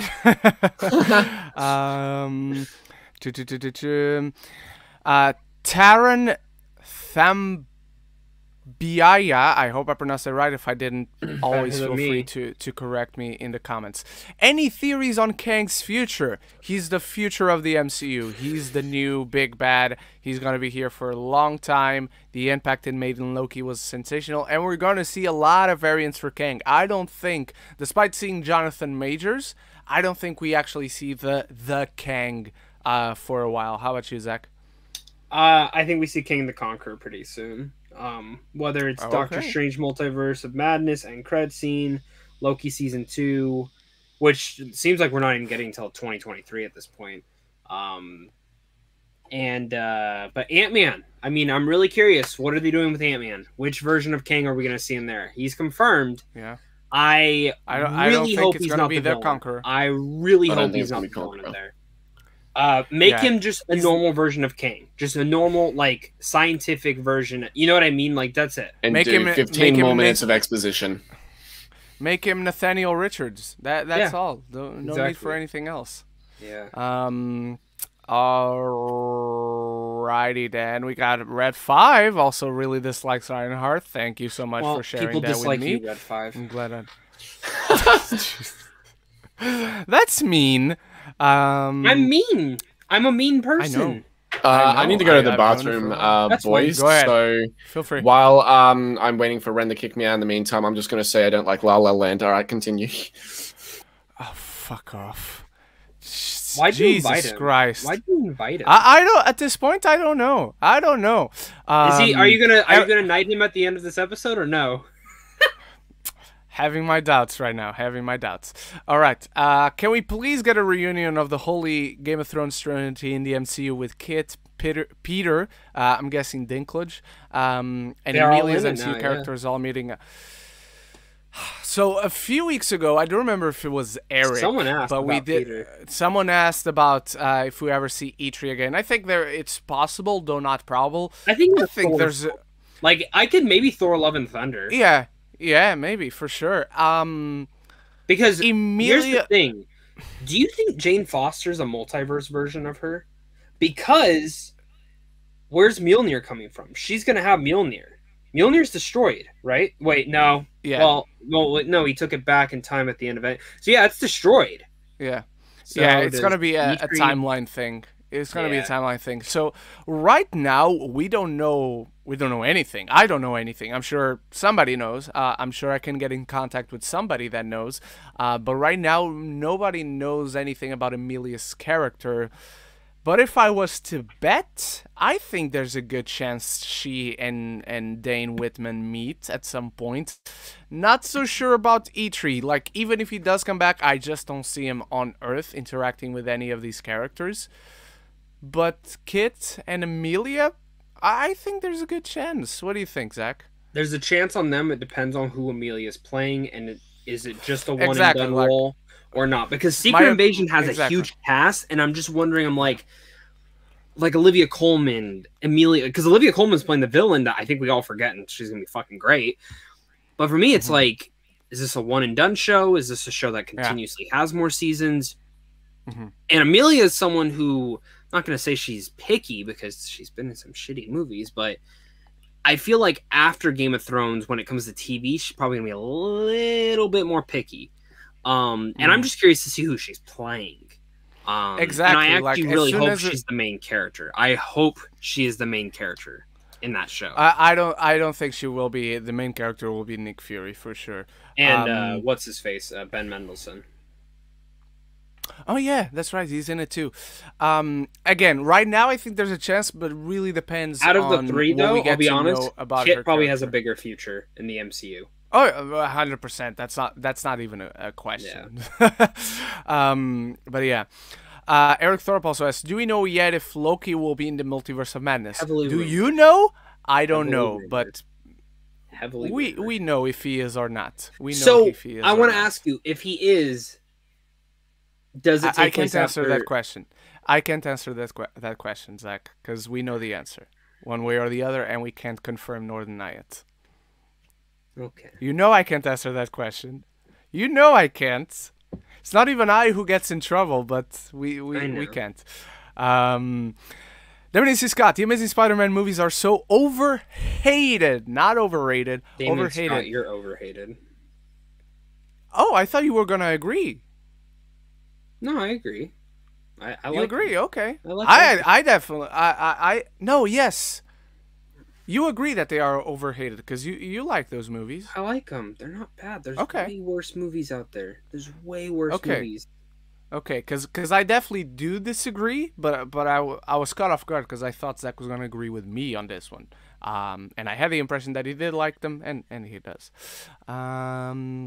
Movie fan, all I want to see in the MCU is multiverse team-ups, cameos, multiverse, and multiverse. That's for a while until Doctor Strange Multiverse of Madness. That's what we're gonna see. It's gonna satisfy all our multiversal cravings. Eric Thorpe, Spider-Man should be the new Iron Man. I hope he's like the new main character in the Nah, I don't think so. I definitely want to see him in everything as much as possible, but I don't think he's the guy. I think he's one of the most important guys, just not the guy. Oh, and wait, the box office came out for this week. For what? Free Guys #1 again. Paw Patrol #2. Jungle Cruise #3. 4. Respect. 5. The Suicide Squad. 6. The Nighthouse. And fuck, man, Reminiscence bombed at #7. It's one I'm not surprised that it bombed, unfortunately. There was one trailer for it. It's not a mass appeal movie. It's not like a 4-quadrant movie. So it sucks for sure. And HBO Max definitely doesn't help. And the pandemic also definitely doesn't help. But it doesn't surprise me. As sad as I am about that. And Reminiscence is probably the best movie out of that list. But yeah. Joe Fletcher, Ren and Zach, who's your favorite Batman? So Patrick told us his favorite is still Michael Keaton. Zach, you want to go first? Ben Affleck. But let me tell you right now, my expectations for Pattinson fucking skyrocket. So, I mean, I think by the end of that first film, Pattinson's going to storm it off, just like Ben Affleck did for me. Because Ben Affleck played my favorite version of an older Batman. A not brittled, he's fucking strong. A grizzly, old, just I don't give a fuck anymore Batman, which is my favorite interpretation of Batman. My second favorite interpretation of Batman is a young Batman, which is like Batman Year 2, Year 1, which is what Robert Pattinson is going to be. So if Pattinson nails it out of the park, I'm assuming he will. If he doesn't, I would be absolutely shocked. And if I see one fucking comment on saying, oh, well, I heard that Zoe Kravitz and him had sex on the Batmobile, I will literally block him. I will literally block him from the channel. I will never let you allow to watch the show again, and I will... #1, that didn't happen. #2, if it did, let him have sex. People like sex. It's time to normalize what? That would be concept. a dream come true with me. Robert Pattinson on the Batmobile with me? Like, come on. Oh, that took a turn for sure. But I don't disagree. I'm kidding. I mean, I just want him to sparkle. I want him to sparkle. Oh, he's gonna sparkle his way to his Oscar. We start getting into the Spider-Man debate at this point with Batman as well, because I definitely think I definitely think Batman is the best. Batfleck is the best Batman, #, Christian Bale is the whole package. Yeah. He's a phenomenal Batman. He's Christian an Bale's amazing Bruce Wayne. We just don't get enough of Ben Affleck as Bruce Wayne for me to say he's the whole package. Christian Bale, however, he gives a lot. 3 films, pretty much themselves. playing Bruce Wayne. Yeah. Yeah. He has 3 films to explore both sides of the character, so to me, he's still the best out of the both worlds, the dichotomy. Do you think you'll like Gore? Do you think Gore will be a top tier Marvel villain? Yes. For him please, to sign up for another comic book film shows me there's something special there. Yeah, and you gotta really work hard to fuck that character up. Patrick, if you want to read about Gore before the movie comes out, just the Jason Aaron Gore, the God Butcher run of Thor is fucking phenomenal. I already recommended it to Zach. I don't know if he's already started but he's got he's got the Amazon links for it, so definitely watch that one. All right. Luis Feliciano, aside from the No Way Home trailer, what other trailers are you guys excited to see at CinemaCon? I don't know, because I don't know what else is going to happen at CinemaCon. Go ahead, Patrick. Sonic. Scream 5. Oh, Oh, yeah. That's Sonic and Scream 5. I think we're going to get those two and maybe even Uncharted. We're not seeing these in public, though. None of us are seeing these in public. These are all But I think they will be shown there. Yeah. You think we're already getting a trailer for Sonic? Yes. I think we at CinemaCon. I'm with him. I think so too. But not to the public. Okay. CinemaCon. I mean, think about this. Sonic is less. I want to say it's only 7 months out of coming. Nah, probably like 8, 9 at this point. Isn't it March that is coming out? March. Yeah, April? Yeah. I'll look it up right now. I think it's April, but yeah, it's April 8th. So the film's coming out. I mean, right around the corner. It'll be April here before we know it. Yeah, they wrapped like 3 months ago, didn't they? Yeah, CinemaCon will. I think we're gonna get a casting announcement of who Tails is. That's for sure. But when it comes down to CinemaCon, guys, they show footage way in advance. I mean, like we're not gonna see most of it. Spider-Man's probably maybe the only thing we'll see. They'll probably show more Morbius. They'll probably show some more Venom. They want to display everything they have on the docket and what's coming up for theater owners to be excited about. Uncharted, I think it has a good shot. Oh no, they're showing it. They're probably going to show a trailer there. I just don't care about Uncharted. All right. My friend saw a test screening last week, so that's that. I think we might even, because it's literally fucking 3 months away. We might get something for even Resident Evil, Welcome to Raccoon City, which if there was another trailer... That trailer needs to come out. It makes me very, very fucking concerned for that film, because I want this to be good. I think the casting is great, except for the guy they cast as Leon. I think I need to see that first. Here's the thing. We're in a different marketplace now where a trailer doesn't need to show up until a month or two beforehand. Yeah, because that's Netflix, right? No. This is a feature theatrical film. This is the never mind then. What's his name? It's a Sony film. It's from the director of 47 Meters Down, Johannes Roberts. Which James Wan was initially producing it, and after he saw the script, he fucked off. Yeah, probably wise of him. All right. I want it to be good, but I'm worried because we haven't got that trailer yet. But granted, I felt the same way when they didn't release a trailer for Zombieland Double Tap until like 3 months before the movie came out, and I love that movie. So I don't know. That's great. I think we're probably going to get a Scream 5 trailer at CinemaCon, but we won't get the trailer released to the public until October. That would be the perfect time for them to release the trailer. It's gonna release. Well, actually, put in perhaps Candyman's coming out this week too, so there is a chance that Scream 5 goes. But I will say I don't think Candyman's tracking that well for box office wise. So I do think they'll hold it till Halloween Kills. I think they'll. I'll watch it on Wednesday. Scream is a different studio though, so I don't think they would put it in front of Candyman. It doesn't matter. They'll put it wherever. It's a horror film. That's true. That's true. That's the only thing. But I don't think... it's just because it's not tracking well. I don't think we will. Plus, the film still hasn't had test screenings that I understand. So the film's still deep in pre-production. Or not pre-production, post-production. Post-production. Yeah. So... Because they don't start the test screenings till next month, don't they? Probably. Or the month after that, like end of October. But we'll see again. I mean, if the variant's still strong, you know. Yeah. Yeah. All right. Tony Movie Chappie asks, question, did you guys hear about apparently they changed the origin of Skeletor in Masters of the Universe Revelation Season 2, which honestly don't really care at all. But what do you guys think? I've read nothing. So, Zach, I'm not sure if you know like the original origin for Skeletor or if you do, Patrick. So I don't want to spoil in case they did change it because, again, I haven't read anything about it. Patrick, did you watch Masters of the Universe Revelation? Full disclosure, I've never seen anything Master of the Universe, so I'm going to watch Master of the Universe before I watch the new Revelations. You don't need to. You don't need Dude, to. Oh, okay. You can just real fast. The Revelation is very welcoming to new viewers. I think we need to kind of address this. Barry Keoghan apparently was assaulted and jumped in Galloway. What? And he was found with serious facial injuries and was rushed to the hospital where he was treated for his injuries, including cuts to his face. What the fuck? Hopefully, just saying, hopefully he heals up. He's all better. Holy shit. Yeah, it's terrible. That's fucking terrible. Yeah, I mean, all best wishes to Barry Keoghan and whoever did that. Like, fuck off. Seriously. Yeah. Not because it's Barry Keoghan, just you did that to anyone. But yeah, you don't so do that to fucking anyone.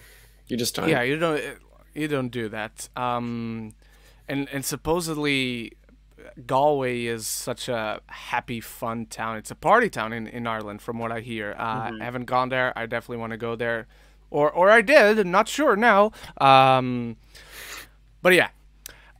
So I haven't read anything about the changing origins of Skeletor. I don't know if they are changing it, how they're changing it. There is no reason. There is no season for that. Slight spoilers. So originally, Skeletor is revealed to be the uncle of He-Man. I don't know how they're changing it, if he's now going to be the real father of He-Man or whatever. I don't know. I haven't read anything. I'm just excited for Season 2 because Season 1 was... because Part 1 was so fucking dope. So yeah, that's my thoughts. What about Bucky? What's next for him? He'll be the sidekick to Sam. That's what he is. That's what he'll always be. I think he's going to have his own journey and something else. Yeah. Oh, he has his own journey, but I just think he keeps himself by Sam's side. Maybe. That's all. Movie fan, what about surprise Eric Bana Hulk return? No. Let me just say, I understand that Eric Bana is an Australian national treasure. I really like Eric Bana. Watch The Dry, because it's really fucking good. The Dry is fucking great. Really great. But no. Thank you, but no. Like, I love the Hulk. I remember as a 10-year-old kid in 2003 when that movie came out, I was like, my favorite superhero in live action. Fuck yes. And even as a kid, I didn't like that movie, and I still don't like that movie. And I don't think Eric is just right for that role. He's right for so many roles. He's super talented. Apparently, he's very famous for being a stand-up comedian, which I never knew until I watched like a couple of interviews for The Dry that he did, and he talked about his career and him being a comedian and whatnot. But I really don't think he's right for it. Put him in a superhero movie, as far as I'm concerned. What do you think he'd be suited for? As something.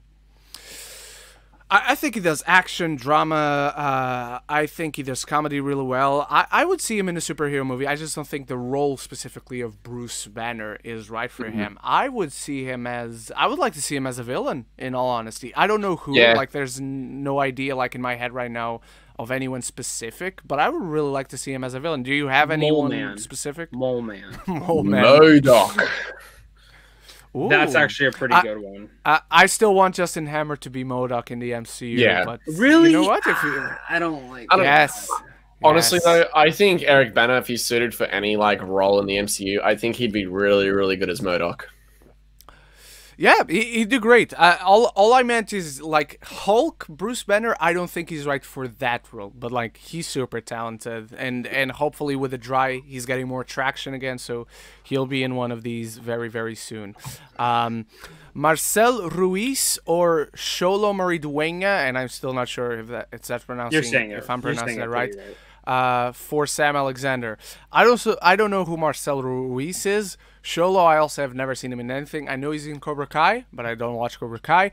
I just look, if you're gonna do Sam Alexander, fine. If these guys are talented, fine. I want Richard Rider, please.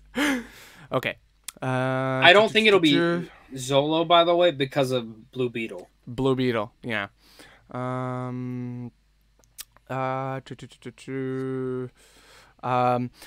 need a documentary on Zach's dad because this guy is an anomaly. I love it. Zach, what do you think? There are stories from his past, like from his high school days, that imagine Dazed and Confused. I mean, that was his life. We could also get the story explored of how Zach Pope came to be.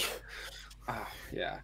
A long time ago in a galaxy far, far away, I was dropped down from the sky when Thor came above and said, "I hate this child. My wife had sex with some other man." And they dropped me off on my parents' house, and we were living in the middle of nowhere in California, and they took me in like Superman. I didn't have any powers. I'm just a fucking nerd, and I fart all the time. So I guess that's my power. My story is a lot quicker than that. My story's a lot quicker than that. The condom broke. My mom's birth control failed. I'm an anomaly. Jesus.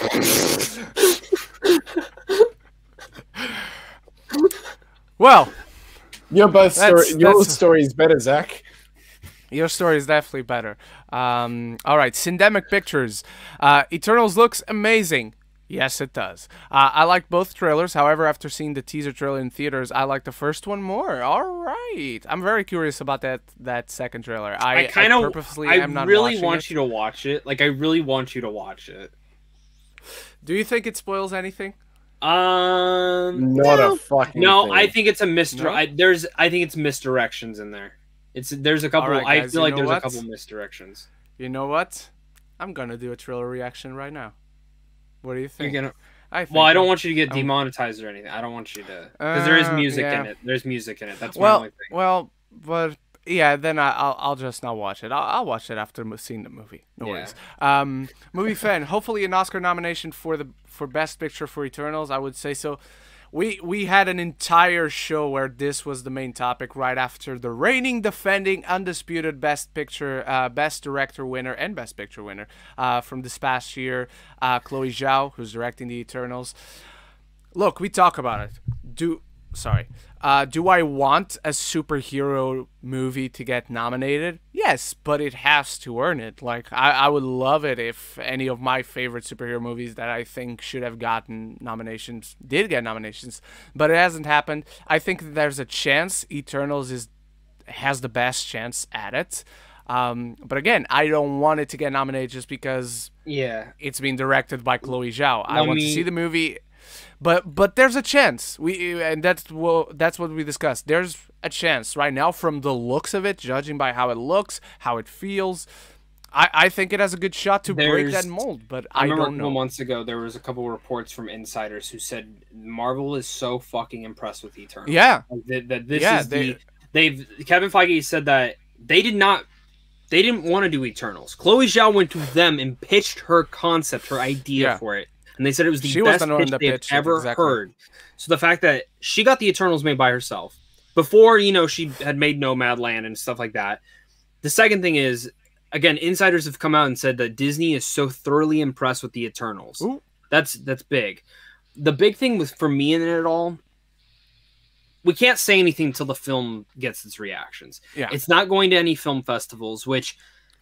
yes and no is smart. I think there are going to be probably some big reveals in there that I don't think they won't spoil, so that's probably one of the biggest reasons why. But remember, this film's been done for over 1.5 years now. This film could have came out before Shang Chi, and it didn't. They left it in November for a fucking reason. This film is coming out because they know they are going to heavily push this thing after November. I will say this, though. There's no way in one hell world, and trust me, I'll be happy if I'm wrong, there's no way in hell in one world that Dune and Eternals both get nominated for Best Picture. One or the other. That's just how the Academy is. It's going to be one or the other, and most likely it's going to be Dune. But it also depends on how Dune ends. If Dune ends on a huge cliffhanger, because it's only one part of the book, it's only half of it, that could sour some Academy voters. So where to the point where if we do get Dune 2, then maybe they look at Dune 2 and they're like, okay, well, let's nominate Dune 2 now. I'll be ecstatic if they do both films. If they nominate both films. But the Eternals needs to. I'm one of the firm believers that Black Panther deserved the nomination for what it did for the comic book genre and in general for the culture. Eternals just looks to probably be... my expectations for the Eternals is it's going to be the best MCU film yet. My favorite one, at least. I hope so. I hope so.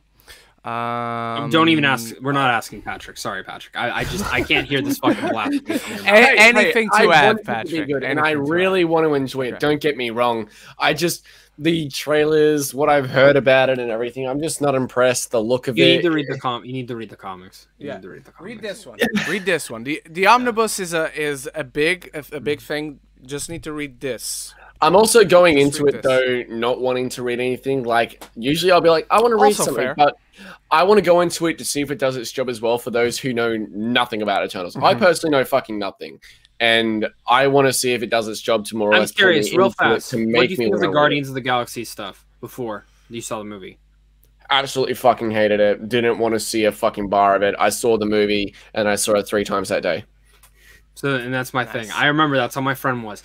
I don't want to see a talking raccoon movie. I don't want to see it. Took him opening night. I just thought it looked dumb. Took him opening night, and he literally told me that's the best MCU film. I was like, yeah, it's still my favorite MCU movie today, actually. I literally rewatched all the MCU movies throughout COVID, and it's actually now above Winter Soldier as my favorite. I fucking love Guardians of the Galaxy, that first one.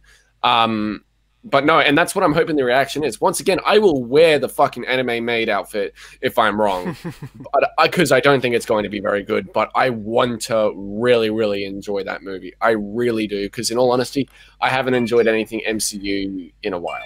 So, besides WandaVision, I haven't enjoyed it. I didn't like Black Widow. You didn't like Loki? I enjoyed it for what it was, but I found it very boring, admittedly. I found it more boring than WandaVision.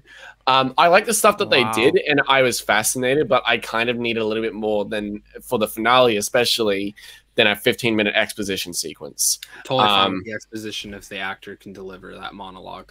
That's why I loved it.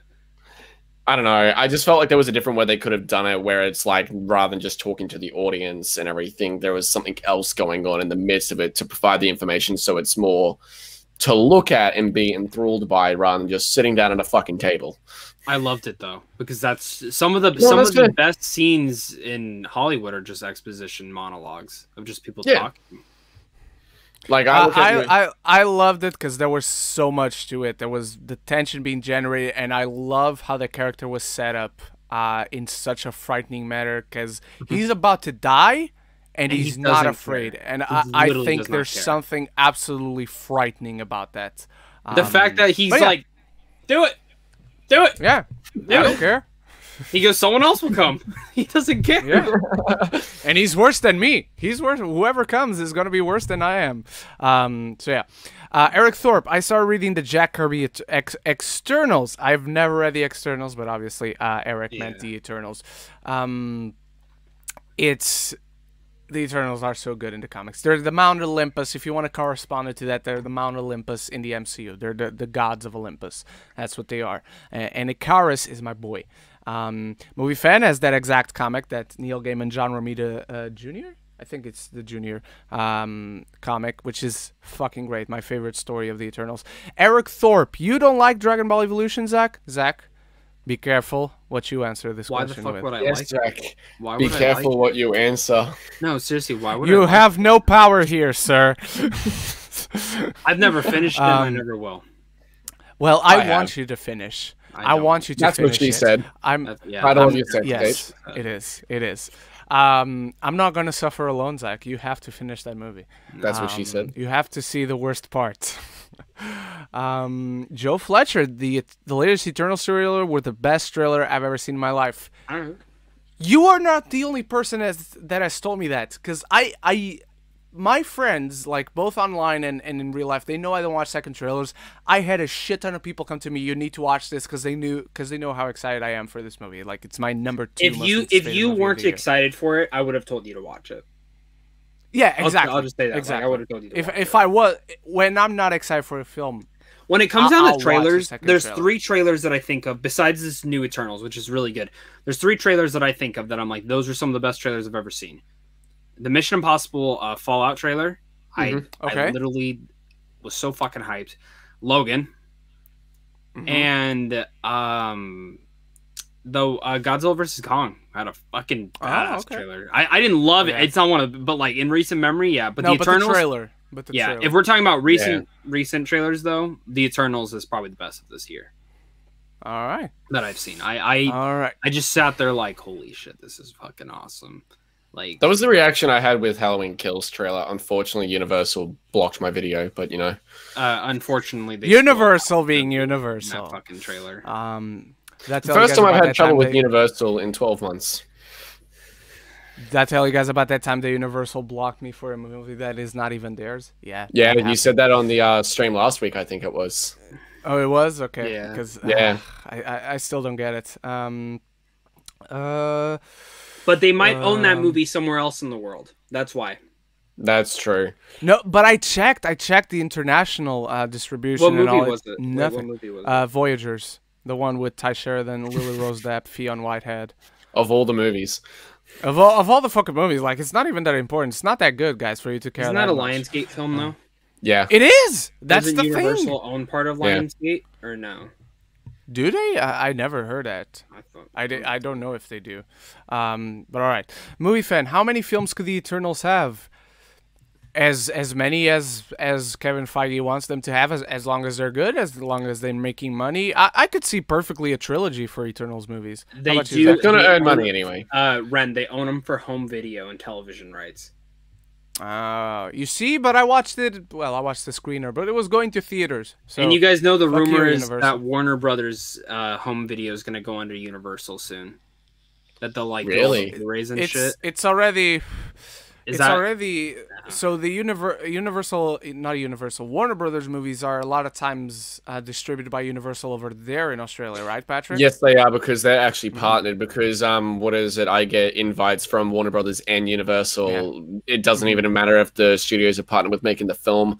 It will say Universal and Warner Brothers invites you to this film, even though they're not even fucking partnered for this film. Like Mortal Kombat, for example. All right. Dominici Scott, can you all share your ranking of the DCU right here live right now? Let's all go to Letterboxd. Yep. I'm ready. Ren's gonna disagree with me. Zach.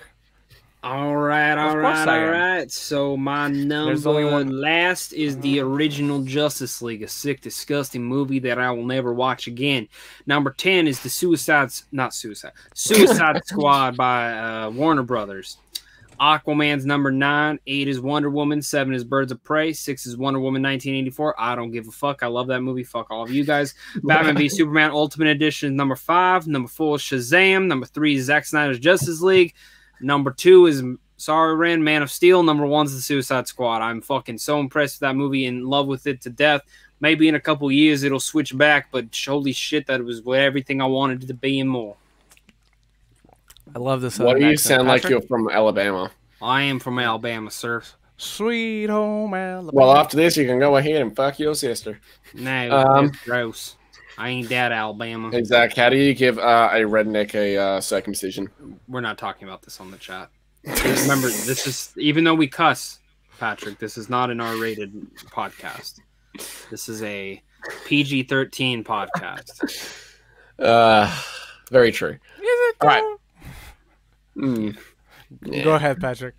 All right, number 11, fuck off Justice League. Number 10, Suicide Squad.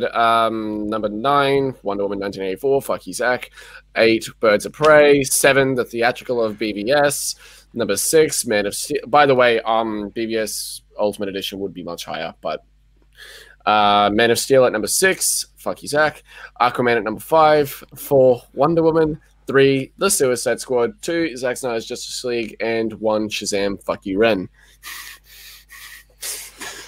Well, number 11. Do you want to be knighted on the Geeks Roundtable? Because we're still deciding if we're going to knight you at this point. Like, honestly, I love you guys. I consider you my brothers. Ren. He's the jester. He's a fucking jester. That's what he is. The jester. Number 11, Suicide Squad and a shit pile that should never have been on a big screen. Number 10, Birds of Prey. Number 9, Shazam. Fuck you both. Number 8, Wonder Woman 1984. Number 7, Justice League 2017, because it's perfectly watchable even if it's not a quote-unquote good movie. Number 6, Wonder Woman, the first. And from here on out, movies I really like to love. Number 5, Batman v Superman. Number 4, Aquaman, the greatest shonen anime live-action movie of all time. Number 3, Zack Snyder's Justice League. Number 2, The Suicide Squad. And number 1, Masterpiece of Steel, the one that started it all. All right. Where are we next? Geography of the Roundtable. When we were talking about the first country. Ooh, we got to create a spin-off now, guys, where it's always the three of us talking about geography, because I'm in the middle, Patrick's over there, and Zach's over on the west. So we got to create a geography show now. I only know shit about the Mariana Trench. I knew this question was coming. Lady Aaron, so Ren, the Pokemon Presents was last week. What did you think of the presentation, and are you even more excited for Brilliant Diamond, Shining Pearl, and Pokemon Legends Arceus now? So, there was this big Pokemon Presents, which I never watch. I wait for the actual trailer to come out as a single video on YouTube. Yes, I'm excited for Pokemon Brilliant Diamond, Shining Pearl. Not more excited than I was before. Like, I already kind of knew what I expected from they're not games. using the engine from Sword and Shield? I was a little bit disappointed to see they're not using that engine.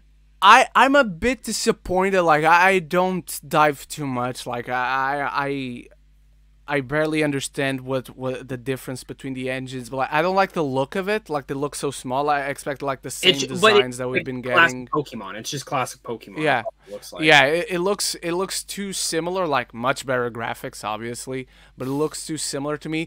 Pokemon Legends Arceus. I like that it's a new region. That gets me so more excited than I already was, because I was already intrigued by what this game would be. The frame rate looked terrible though. But it's a new generation of Pokemon. I don't give a shit about anything else. That's you've won Pokemon. me. That's the only thing I'm still a little bit. I'm glad they're trying to be new. I'm not sure how I like the fighting off against Pokemon. That Pokemon can like attack you and hurt you.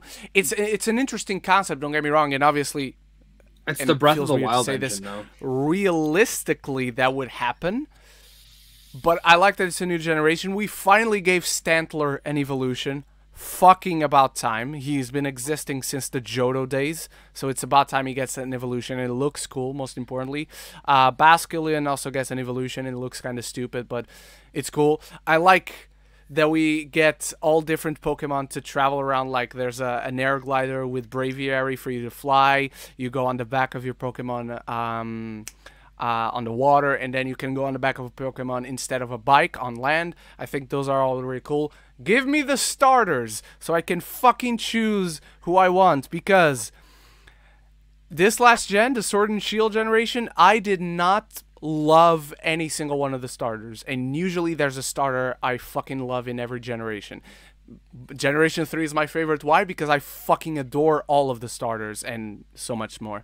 But give me the starters. Give me the starters. And Zach and I were just talking about this last week, because the fire starters are completing the Chinese Zodiac. Now it's either an ox, a snake, and other two animals. A horse and something else that I'm not remembering.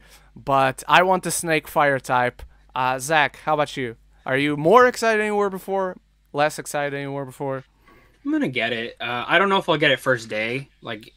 I know Pokemon Legends I will. It's Brilliant Diamond, Shining Pearl. I might not. I might hold off on those. Okay.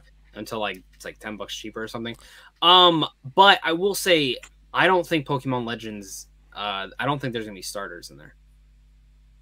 I think it's a different... That's not how a new generation works. My excitement will immediately go drastically down if there's not I think it's a different starters. Game. I think it's a different type of game.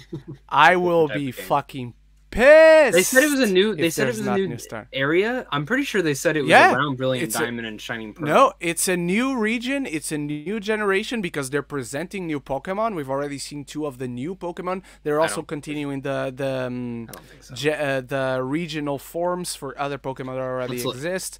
Let me Google it. So yeah, Patrick, anything to say? Are you a Pokemon fan for the games?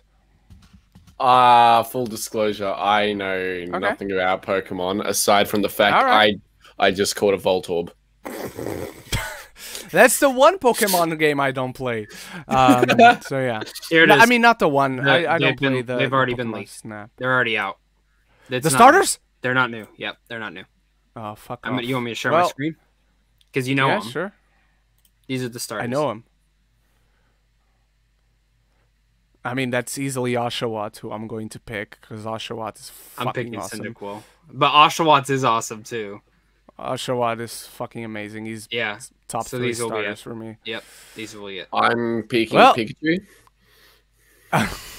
Aaron, my excitement immediately went down, because not only are they not giving us new starters, they're giving us a new generation of Pokemon, but not giving us new starters, which is salt in the wound, basically.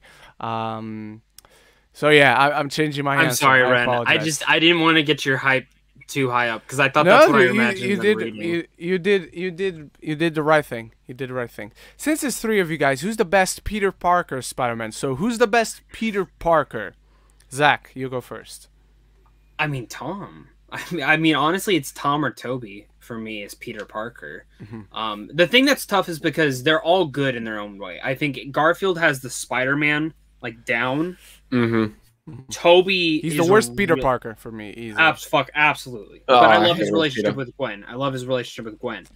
But Toby is Peter for that time period, for how those films were made and some of the earlier comics. It fit. But Tom Holland is the best of both worlds. That's just the truth. You can say what you will about his films, whatever your opinions are on him. He's literally perfect as both. The only thing I could want a little bit more from him in his Spider-Man is a little bit more of the humor. But when he has the humor down, like that one deleted scene for Far From Home when he's in the fucking kitchen, that's a perfect scene. I get why it was taken out for pacing wise, but it's a pretty fucking good scene. Yeah, it is. Patrick, how about you? I think the best Peter is probably Tom, but nostalgia, and from what we've seen so far, I think Toby is the more developed of them, but I'm interested to see what they do with No Way Home and further MCU movies down the track, where my mind might change as to who the better Peter Parker is. I think the best Spider-Man is Garfield. I think he's our best Spider-Man. But I think the best of both worlds, like of the 2 of them combined, I think Toby's the best. All right. I think Tom Holland is the best Peter Parker. I think he's also the best of both worlds, because Toby was amazing. I love Toby. I grew up with Toby, but to me that was always a disconnect that guy looks way too old to be this version of Peter Parker. So the more I grow up and rewatch those movies, I still love them. I still hold them near and dear to my heart. But there's a bigger disconnect. And Garfield didn't have any help as far as the movies he was in was concerned. I think he did a good job as the Spider-Man side of the character. I think he's an awful Peter Parker because of the way they wrote the character. Yeah, Skater Boy Peter Parker and everything. He's kind of just he's too cool to be Peter Parker. I don't buy him as Peter Parker whatsoever. No. Although Spider-Man 2 onwards, I believe, Toby as Peter Parker a little more, because now he's actually like older in college and everything, balancing work and that. Exactly. I think Spider-Man 1, there's that disconnect, which I will not disagree with at all. But Spider-Man 2 and 3, he's great as like the college sort of Peter Parker. He's like great. Plus, Spider-Man 3 is nowhere near as bad as people say it is. Thank you. It's better than both Amazing Spider-Man movies. I'll tell you that much. Yes. All right. Let me see, Scott. Why did the Suicide Squad not make much money?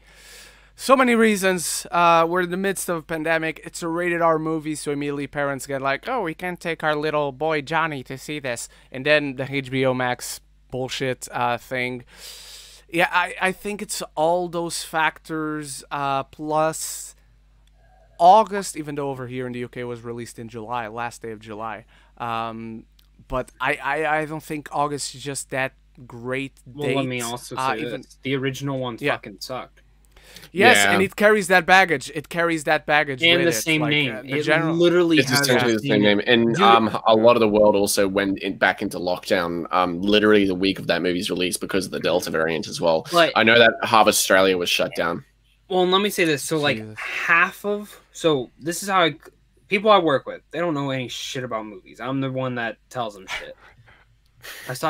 They asked me, what are you doing this? Oh, I'm going to go see Suicide Squad again. You like that movie? I'm like, what do you mean? I'm like, the new one. They're like, there's a new one? I thought they were just re-releasing the original one. This is a conversation I had with multiple people. Wow. This was a conversation I had with multiple people.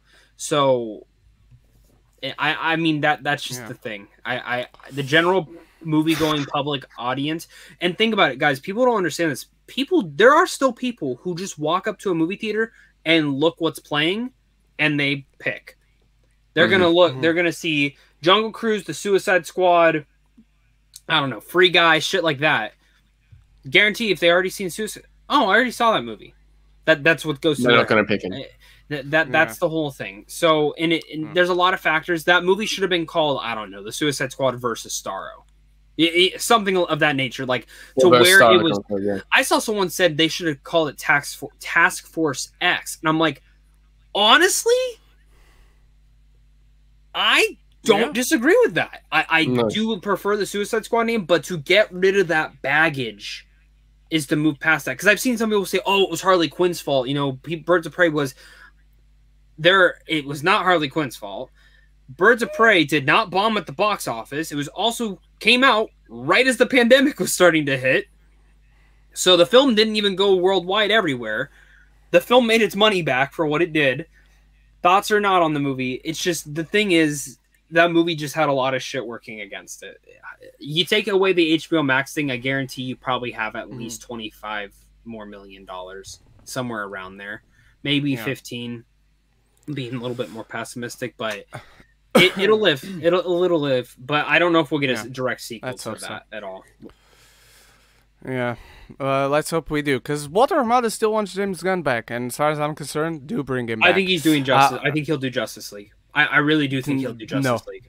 Yes. I highly doubt that. I'll be fucking shocked. What do you think he'll do then? I think he'll do another Suicide Squad. I think he'll do a solo movie. You think an Gotham? Anti-hero Gotham City Sirens? I don't want him to do that. He wouldn't be bad for that, but I don't think he will. I don't think he will. Okay. Also, King Shark, Aquaman 2? Come on. No. I wish. Yeah, that'd be cool. Patrick, which are your top 3 favorite movies of all time? And you can't say Shawshank Redemption. Fuck off. Shawshank Redemption? And you can't say Saw either. No, Saw wouldn't be in my top 3 of all time. Good. Admittedly. So, top 3 would be Shawshank Redemption, the original Halloween, and... The third one's always hard because, like, I know it's not a horror film, but I honestly only ever think about those top 2. But I've never really thought about what my third top one would be. If I was going to say a third one, I'd probably have to go somewhere along the lines of, you know what? Fuck it. It's not a good movie, but it's a movie that, like those other 2, I can rewatch over and over and over again. Never get bored. Literally takes me out of my depressive mood on the worst days. It makes me so happy while watching it because I laugh my ass off every time. Fuck all of you. Sharknado's a masterpiece of dumb. Oh, damn. Did not expect that, and I still top never 3 seen favorite it, movies does not necessarily mean they have to be good movies. It's true. It's true. No, won't argue that.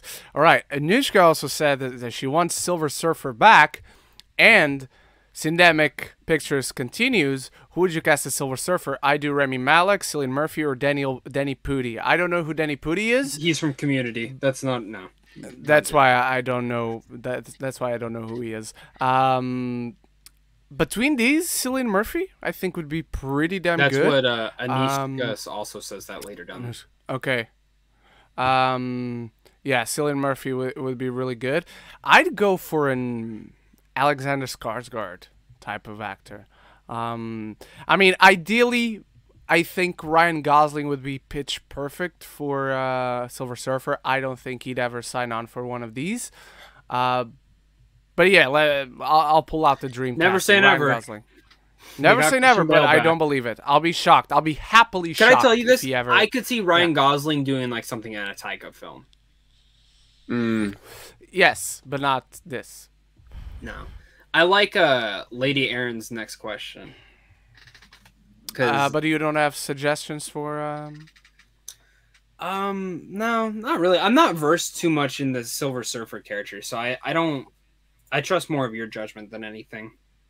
Okay. Patrick? I'm just trying to think of who I would cast. When I think Silver Surfer, admittedly, I go right to like that Fantastic Four bonfire we got years ago, but that look, like the skinny sort of metallic look, that's immediately when I think, and I also think of, you know, Lawrence Fishburne's voice. Oh yeah. You know what? This is who I want for it. You ready? Hear me out right now. You ready? You guys ready? Mm-hmm. Taika Waititi. No. No, seriously, guess. No, guess. I have no clue, dude. Okay, fine. It's Tim Allen. I want to hear Buzz Lightyear's voice. Ugh. That's officially the worst casting we've heard on the show. I'm sorry, bro. Oh my! I know. Yeah. Who was the guy? Who was the guy who played the fishy dude in what is The Shape of Water? Oh, not Alan. He'd be really good. Something. Doug Jones. Yeah, Doug Jones. I think he'd be great. Jones. He did the body for Silver Surfer in that movie. Lawrence Fishburne. Oh, did he really? Yeah, because he was also Fishy Boy in Hellboy 1 and 2. Exactly. He was. Holy fuck, he was. Yeah, I want him back as Silver Surfer. That'd be awesome. Not gonna lie, that'd be awesome. Doug Jones is incredible. Movie fan, have you guys heard any updates on Guy Ritchie's Gentleman series? I'm gonna be honest. This is the first I'm hearing about a Guy Ritchie Gentleman series. It was announced a while ago. Didn't. Nothing. Okay, I had no clue, and maybe It'll I probably didn't be a show that forgot. shows up on Epix or Crackle and then never sees the light of day again, or even Peacock. Well, if it goes on Peacock, it'll definitely get more of a showing. I don't know if you guys have seen, Peacock has more subscribers than HBO Max. I mean, yeah, that's fucking. It actually Peacock actually has a lot, but it's because part of its content is free. That's the thing. Peacock, part of its content is free. And also they got a lot of the wrestling community to sign up for Peacock because the WWE Network is now a part of Peacock. Everyone wanting to watch the final season of Brooklyn Nine-Nine. On Hulu. Oh yes, we get it on Netflix here, so no worries. We don't get it on Netflix because they don't air the new episodes on Netflix here in Australia, and we don't have Hulu. I have to watch it on TV at like fucking 6 o'clock in the morning. What the fuck? So I have to use a VPN and my mate's Hulu account. Yeah. Okay, nice. That's how I watched the Green Knight. I was gonna say the Dark Knight. That's how I watched the Suicide Squad to avoid spoilers. Lady Aaron, since Ren has a video of shocking movies that he's never seen, which is a great video, by the way, for Patrick and Zach, what are some shocking movies that you have never seen? The Godfather. Ooh. You've never seen any of them? I included the third one because I still haven't seen the third one. I watched the first two, but I've never seen the third one. I've never seen the third one. I've only seen 1 and 2. All right. Any others? Shocking? Oh, Black Swan. Still have never seen it. I have it. That's right. It's sat on my shelf for... It's still... Yeah. I have a pile of movies that I have never seen. Black Swan's in there. Eyes Wide Shut I've never seen. Wow. Basically every Tarantino movie. You're insane. You never seen a Tarantino movie? I've seen Kill Bill 1, 2, and Once Upon a Time in Hollywood. That's it. Wow. That's it? You were missing out. You'd love Django. You'd love Django. You would probably like Death Proof more than me. I don't like Death. That's my least favorite, but you'd probably love Death Proof. I own Death Proof. I just haven't watched it. I own Pulp Fiction. I've just never watched it. Almost every single James Bond film I still have not seen. I watched Dr. No for the first time, though. I really liked it. Oh, yeah. Every James Bond film aside from the Craig ones? I still haven't seen Spectre. Let's see. 7. Requiem for a Dream I've never seen. I've never seen 7. Oh, really? I saw that for the first time last year. So good. So fucking good. Yeah, no, that I think Black Swan's the weirder one that I've never seen. It's kind of like the most really? shocking one. Yeah. All right. Tony Movie Chappie, Ren, Zach, and Patrick. For me, for Phase 4 or 5, a character I would love to see come back is Johnny Blaze. Ghost Rider, a movie or a series is fine with me, and I hope see it dive in some more horror elements. I would definitely see a Ghost Rider show or movie if it's with Johnny Blaze. I mean, I'll watch. Wasn't he in Agents of S.H.I.E.L.D.? Yes, but it wasn't the Johnny Blaze character. Right. Everyone loved that section of the show. I thought it was all right just because, again, I don't like the derivative characters. I'm never a fan of them, and someone else picking up the mantle. Johnny Blaze is the Ghost Rider, okay? And if you want to have an Hispanic or a black or an Asian actor do it, do it. Johnny Blaze doesn't need to be white. Let's be honest with ourselves. I want Nick Cage back I as definitely Ghost see that. You know who I think would fucking I like the kill first it one. as Johnny Blaze? Not gonna lie. The guy who's currently playing Black Manta. I think that guy was Yeah. Is that a Candyman this week? Seen in Candyman Abdul-Mateen the second. Dude, I'm excited to see Candyman just for him alone. He's great. He's a great actor, and he was fantastic. I'm excited to see Candyman for him, and because I want to see what Nia DaCosta does, because I never. Is there ever been also because Candyman's amazing? Is there ever been a female version of Johnny Blaze, or like Ghost Rider? Not that I know of. Oh, okay. I know there's 3 Ghost Riders. I'll Johnny fact check that. There's the Cosmic guy Blaze, and then the Hispanic one. Well, but the Cosmic one is Punisher. Is Frank Castle, yeah. There's the guy who was on Agents of S.H.I.E.L.D. I don't remember his name because he drives a car, and that's way less cool than driving a motorcycle on fire. But yeah, I don't remember. There's sort of one female Ghost Rider. In human form, Alexandra Jones has no possession of any superhuman powers and or any superhuman capabilities. But as the Ghost Rider, she is the supernatural combination between the human host and trained Nicaraguan teen girl Alexandra and Zarathos. So it's a fusion. Yeah, it's a fusion. So it's kind of not really. Yeah. All right. Thank you for that, Patrick. No, right. Syndemic Pictures. If mutants are planned to be scattered around the next few Marvel movies, when do you think Wolverine will show up? I don't think that's going to happen. I think when mutants come on, it's going to be the first X-Men movie. If that happens, when do I think Wolverine will show up?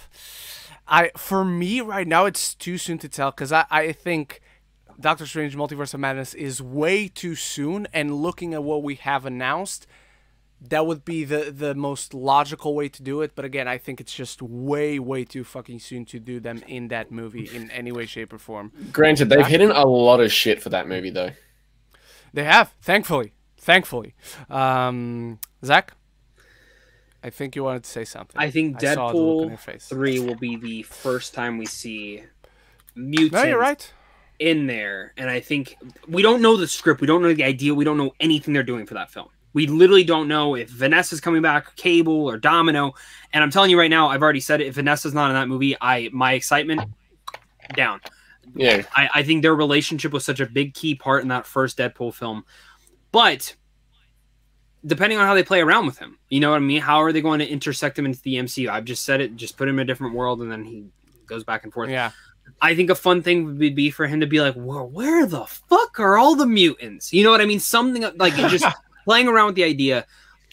I do think we will start to get some interpretations of mutants, whether it's characters we've never seen on live action.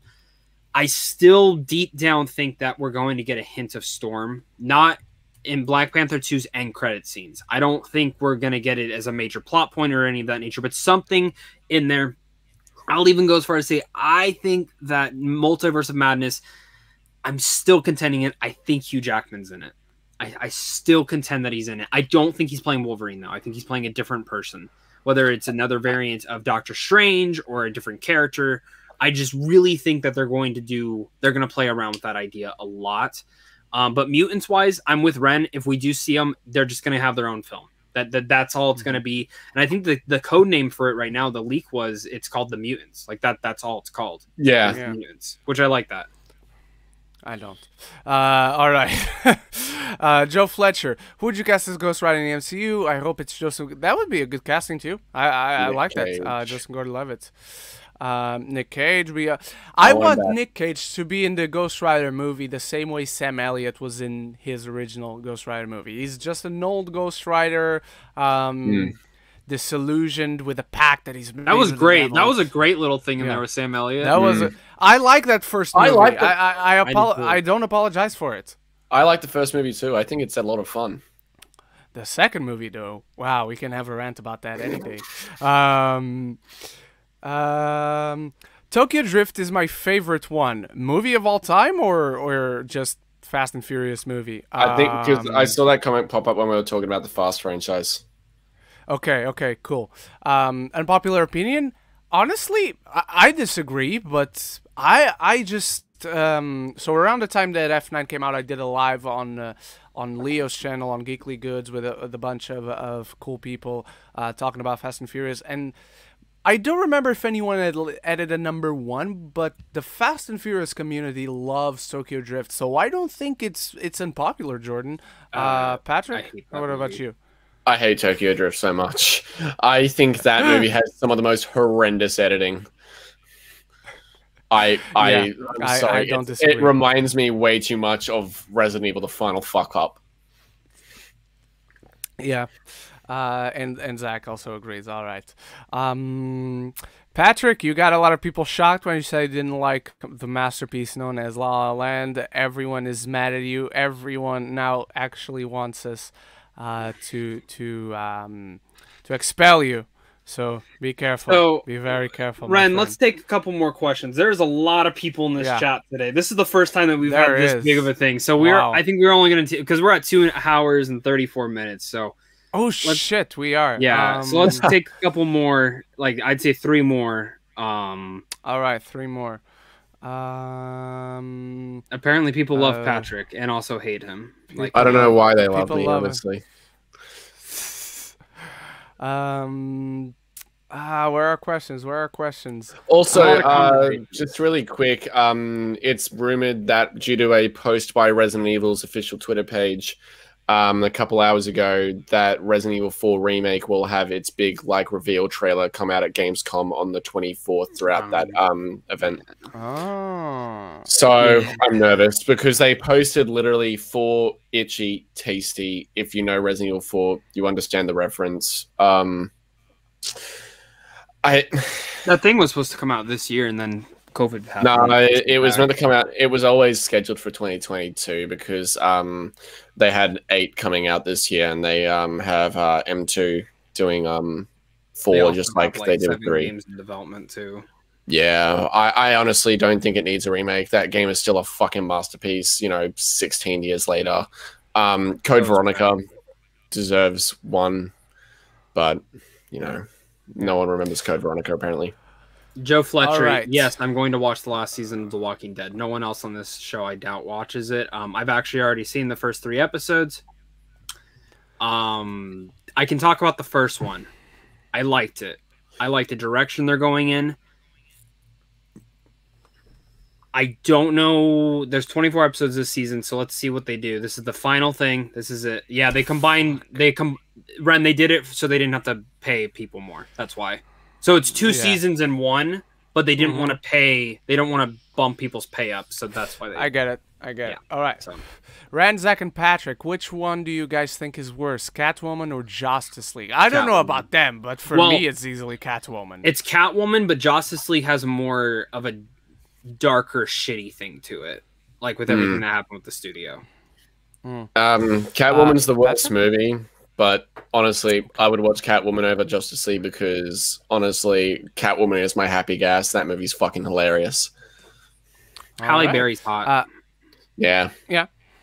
Syndemic Pictures. Am I the only person who thinks The Conjuring 2 is the best in the franchise? No, you're not. This guy right here is pretty famous for loving The Conjuring 2, even though he didn't care for the first one. It's still by far the best one. We agree. You agree? I love you. Oh my god, a miracle has occurred on this holy Sunday. I think the first one is so mediocre. It's so mundane, so mundane. I love that second one so much. The second one's great. Fuck yes. Did you have you ever noticed the detail how the original demon design of Valak is actually briefly shown when she's like decaying and everything at the end? Yeah. I think that's so great. So good, man. I fucking love that movie. It's literally the only one I rewatched. Like a New Country movie is coming out. Wait, what? Valak. That's the nun, right? Yeah, when she's decaying at the end of what is it? The second movie when she's doing like the I know your name, you're Valak, the Defiler, whatever. When she's decaying, you can actually see the original demonic design that they had. The original one that was supposed to be there. Yeah, cool. You can see it briefly. It's so cool. Have you ever watched it while looking up what certain things in the movie actually mean? Yeah, and I love to. But the first one I have like such nostalgic for. I saw that film at midnight with my friends. That was like probably the last midnight thing I ever did for a film. And we went and saw the first one, and oh my god, we got home like 3 a.m. and his grandfather clock went off right when we walked in. Dude, it's safe to say I shit my pants. But yeah, I love the original Conjuring. I love it. Yeah, it's my favorite. It's one of my favorite horror films of all time. Okay. Even though I love 2 too. So 2. But no, I think one of the best things to do with movies like that is like look up what certain things mean. And with The Conjuring 2, I looked up while like the whole Bill sequence was going on. I looked up what the 3 knocks of the Holy Trinity were, and I was watching the movie at like 2 o'clock in the morning, and I no joke shit my fucking pants. Don't tell me. I want to sleep. Yeah. All right, last question. By G. Chloe P., good friend of the show. Ever since the MCU cast Chris Pratt and Paul Rudd, who are some comedic actors you feel would fit into or you would love to see in the MCU? Let's get Ben Stiller and Vince Vaughn in Loki season 2. Vince Vaughn, not only as a comedic actor, but he's an amazing dramatic actor as well. I think it'd be great. Ben Stiller, I think, would be great. I would actually rather see Ben Stiller direct a Disney Plus show. Depending on what he does. Did you guys see his directing on that one Showtime show? The Escape from Demetrat? Dude, it was really fucking good. It was really good. Escape from what? I don't know what it is. Let me look it up. Escape. Oh, fuck off. I don't want to look up Escape from Tournament Champions. That movie was so bad I didn't even review it. Give me a second. I enjoyed it. Escape from the City? No, it's a show. Escape at Denimore. It has Benicio del Toro, Paul Dano, Patricia Arquette, Bonnie Hunt. It came out last year.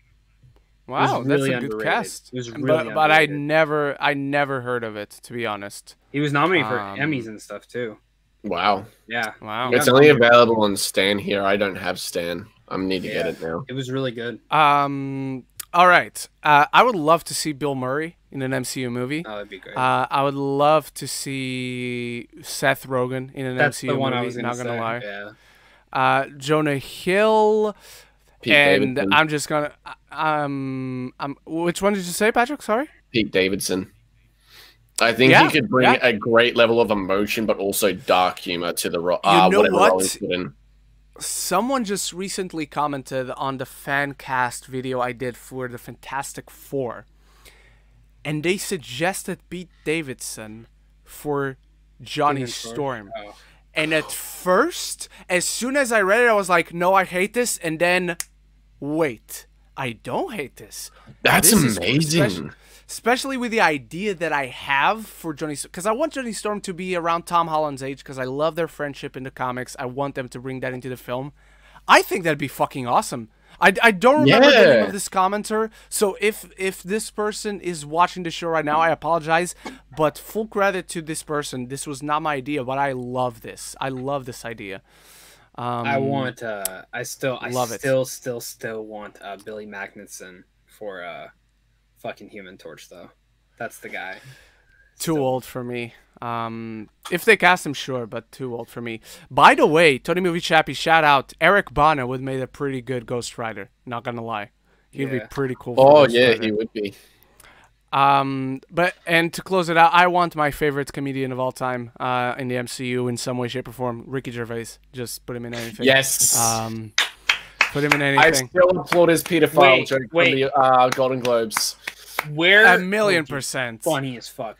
Real fast. If they were to cast 3 people from The Office, well, Patrick, I don't know if you've watched the United States version of The Office. I can't stand it. Who would be your 3? Just stop it. We already know. We already hate him. He's not getting knighted at the end of this. Okay. Admittedly, I've been told that season 1 fucking sucks and the rest is better. Oh, you've only watched season 1. It doesn't. You've only watched season 1. Season 1 is awesome. It is good, but it's one of the weakest ones. Okay. I guess. So Steve Carell for sure. Yeah. So who do you want him to play? Oh, I mean, John Krasinski, Mr. Fantastic. I'm never gonna give up on that until we get an actual casting. Yeah. Steve Carell. Who would I cast? I could see Steve Carell playing MODOK as well. Yeah. I can totally see that. I actually could see Steve Carell as the AI in Nova's helmet too. Because the Nova AI is very snappy. Smythe. Always if they were to do Smythe, I could see. Yeah, he'd be a good Smythe. Who else? I guess you could do Dwight, but I don't know who the fuck he would play. I would like to say Jenna Fisher, but I honestly never saw in anything besides The Office. I love her in The Office, but just never saw in anything else, so I don't know exactly her range. Remember when BJ Novak was supposed to play Smythe? Well, he was Smythe. But yeah, that's right. That's right, he was Alistair. No, he was Alistair is the son, Spencer is the dad. I'm going to go out on a limb. Ed Helms as Fing Fang Foom. Ooh, that's cool. That's out there. I like it. I like that. You know what? Steve Carell. Back to Steve Carell. And this is still not my number 1 choice. You guys know what my number 1 choice for this character is, but I don't think Steve Carell as Norman Osborn would be a bad choice at all. I was about to say that too. I think, or Doc Ock, if they were to do another version of Doc Ock. Yes. He'd be great as Doc Ock. Like, holy could you shit. imagine if, like, this is, I remember the original idea, it leaked out with the Sony emails that Tom Holland was going to do 3 in high school, 3 in college, 3 after. Like, that was the thing, do a trilogy. And I'm so in love with that idea because I love every interpretation of that. And actually seeing that in live action, seeing the guy grow up kind of in the vein of Harry Potter, I think that'd be great. Could you imagine if, like, Steve Carell's his college professor, and I know Doc Ock's coming back in this Spider-Man film, but like, there's variants now, like that's a big thing. So like, imagine if like he goes, oh, I gotta watch out for this guy, and then they form this relationship, and then by the end of this college trilogy, he becomes the actual Doc Ock. Like, no matter what Tom Holland could do, he could not stop him from turning evil. And I think that's something to really think about for the future of the MCU is, I know people are like a little bit worried that like, okay, well, if they're doing these characters, are we ever going to get new versions of them? You can. Like, same thing, like, while they might be bringing back Defoe, that means there is a Norman Osborn in this world. And then there's going to be a Harry Osborn too. And think about it. That's how, for Tom now, he has that in the back of his head where he goes, I can stop them from becoming evil, but it's that cycle that will never change. It's their destiny. They have to become evil. What about I like it. You know what? I was just looking at it. Rainn Wilson might have to put a bit of an accent on, but an old man Captain Britain. Oh, nice. I like it. And he tutors Henry Cavill's Captain Britain. Yeah, like if Rainn Wilson grew out like the beard a little bit, it was like an old man Captain Britain and everything. Rainn Wilson is another one we forgot. Kudos, Patrick. Yeah, and Brian, what's his name? Baumgartner as MODOK as well. I think he'd be pretty good as MODOK as well. Yeah, for sure. Yeah, I like all of these. Still, my number 1 for Norman Osborn, Anthony Starr from The Boys, Homelander. He's pitch perfect for it. Marvel, you know what to do. All right, I need to go urgently to the bathroom, but I'll still be hearing you guys. First of all, thank you everyone for your questions. Thank you everyone for watching. The chat was on fire today, so thank you all so much. Patrick, thank you for joining us. You're officially a knight of the Roundtable, despite our reservations toward it. Thanks, Zach. I love you too. Love you too, man. I told you this off air. I will gladly tell you again. Anytime you want to come by, even though it's almost 3 a.m. over there, you're more than welcome to join us. Tell us where people can find you and what you have coming up. Again, I'll need to leave, but I'll still be hearing you guys. So go. That's all right, man. You can find me over on Instagram, Twitter, Snapchat, as well as what is it? Twitch. Yeah, it is Twitch. Even though I don't stream much on there anymore, I am going to jump back over there rather than the YouTube streams. It's just a little bit easier. Upcoming this week, I do actually have quite a few videos I'm planning. I'm planning on uploading reactions to the first 2 episodes, or maybe even the first 4 episodes of Brooklyn Nine-Nine Season 8, as well as my movie reaction for Candyman, with my review of Candyman being posted the day after as well, the new one, because I've got my premiere screening on Wednesday. Got to do my Don't Breathe 2 review, which I've already recorded. It will be up probably later tonight or something. I've got to edit it. But yeah, quite a few things actually. Nighthouse review as well. So yeah. For me, guys, you guys know where to find me. Zach Pope. Just type that in. I do have a Candyman review also coming out this week.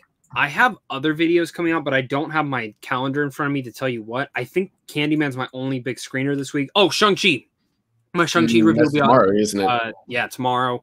And then I either today or Tuesday actually, and especially if Spider-Man No Way Home trailer actually drops, I'm going to be doing like a room tour, like an updated version of it with an unboxing of something from the Nighthouse at the very end of it, because the rep is dropping off something today. I have no idea what it is.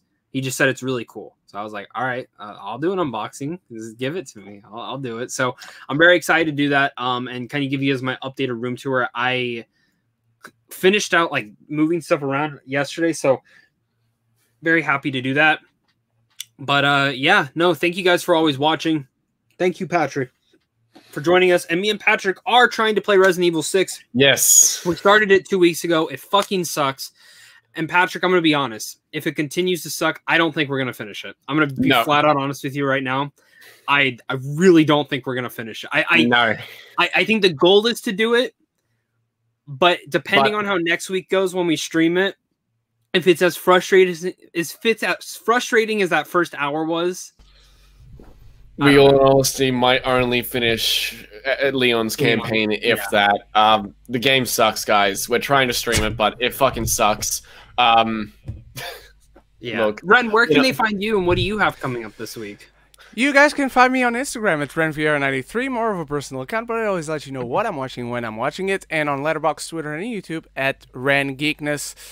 Candyman on Wednesday. Other stuff is up in the air. I should be seeing something tomorrow, but unfortunately, I probably won't. For I know you're talking about. That I I'm seeing can't Paw Patrol tomorrow. Today. Are you talking about? Are you talking about something? Yeah, I'm talking about something. I'm definitely watching the Nighthouse tomorrow. Either way, so expect a review for that, if not tomorrow, on Tuesday. And of course, What If on Wednesdays, Shaman King on Fridays, and all the other stuff that I don't know that it's probably gonna get released this Friday, but for sure we'll see you there. Patrick, once more, thank you so much for joining us. Zach, once more, thank you so much for joining me, and we'll see you next week and even before that. So until the next one, love each other and fuck the movie. Make love to the movies. Don't fuck them. Subscribe to my OnlyFans. Why? They're banning porn now. You don't need OnlyFans. They're gonna all. My feet pics are beautiful. Still counts as porn. You're gonna be working at McDonald's soon enough.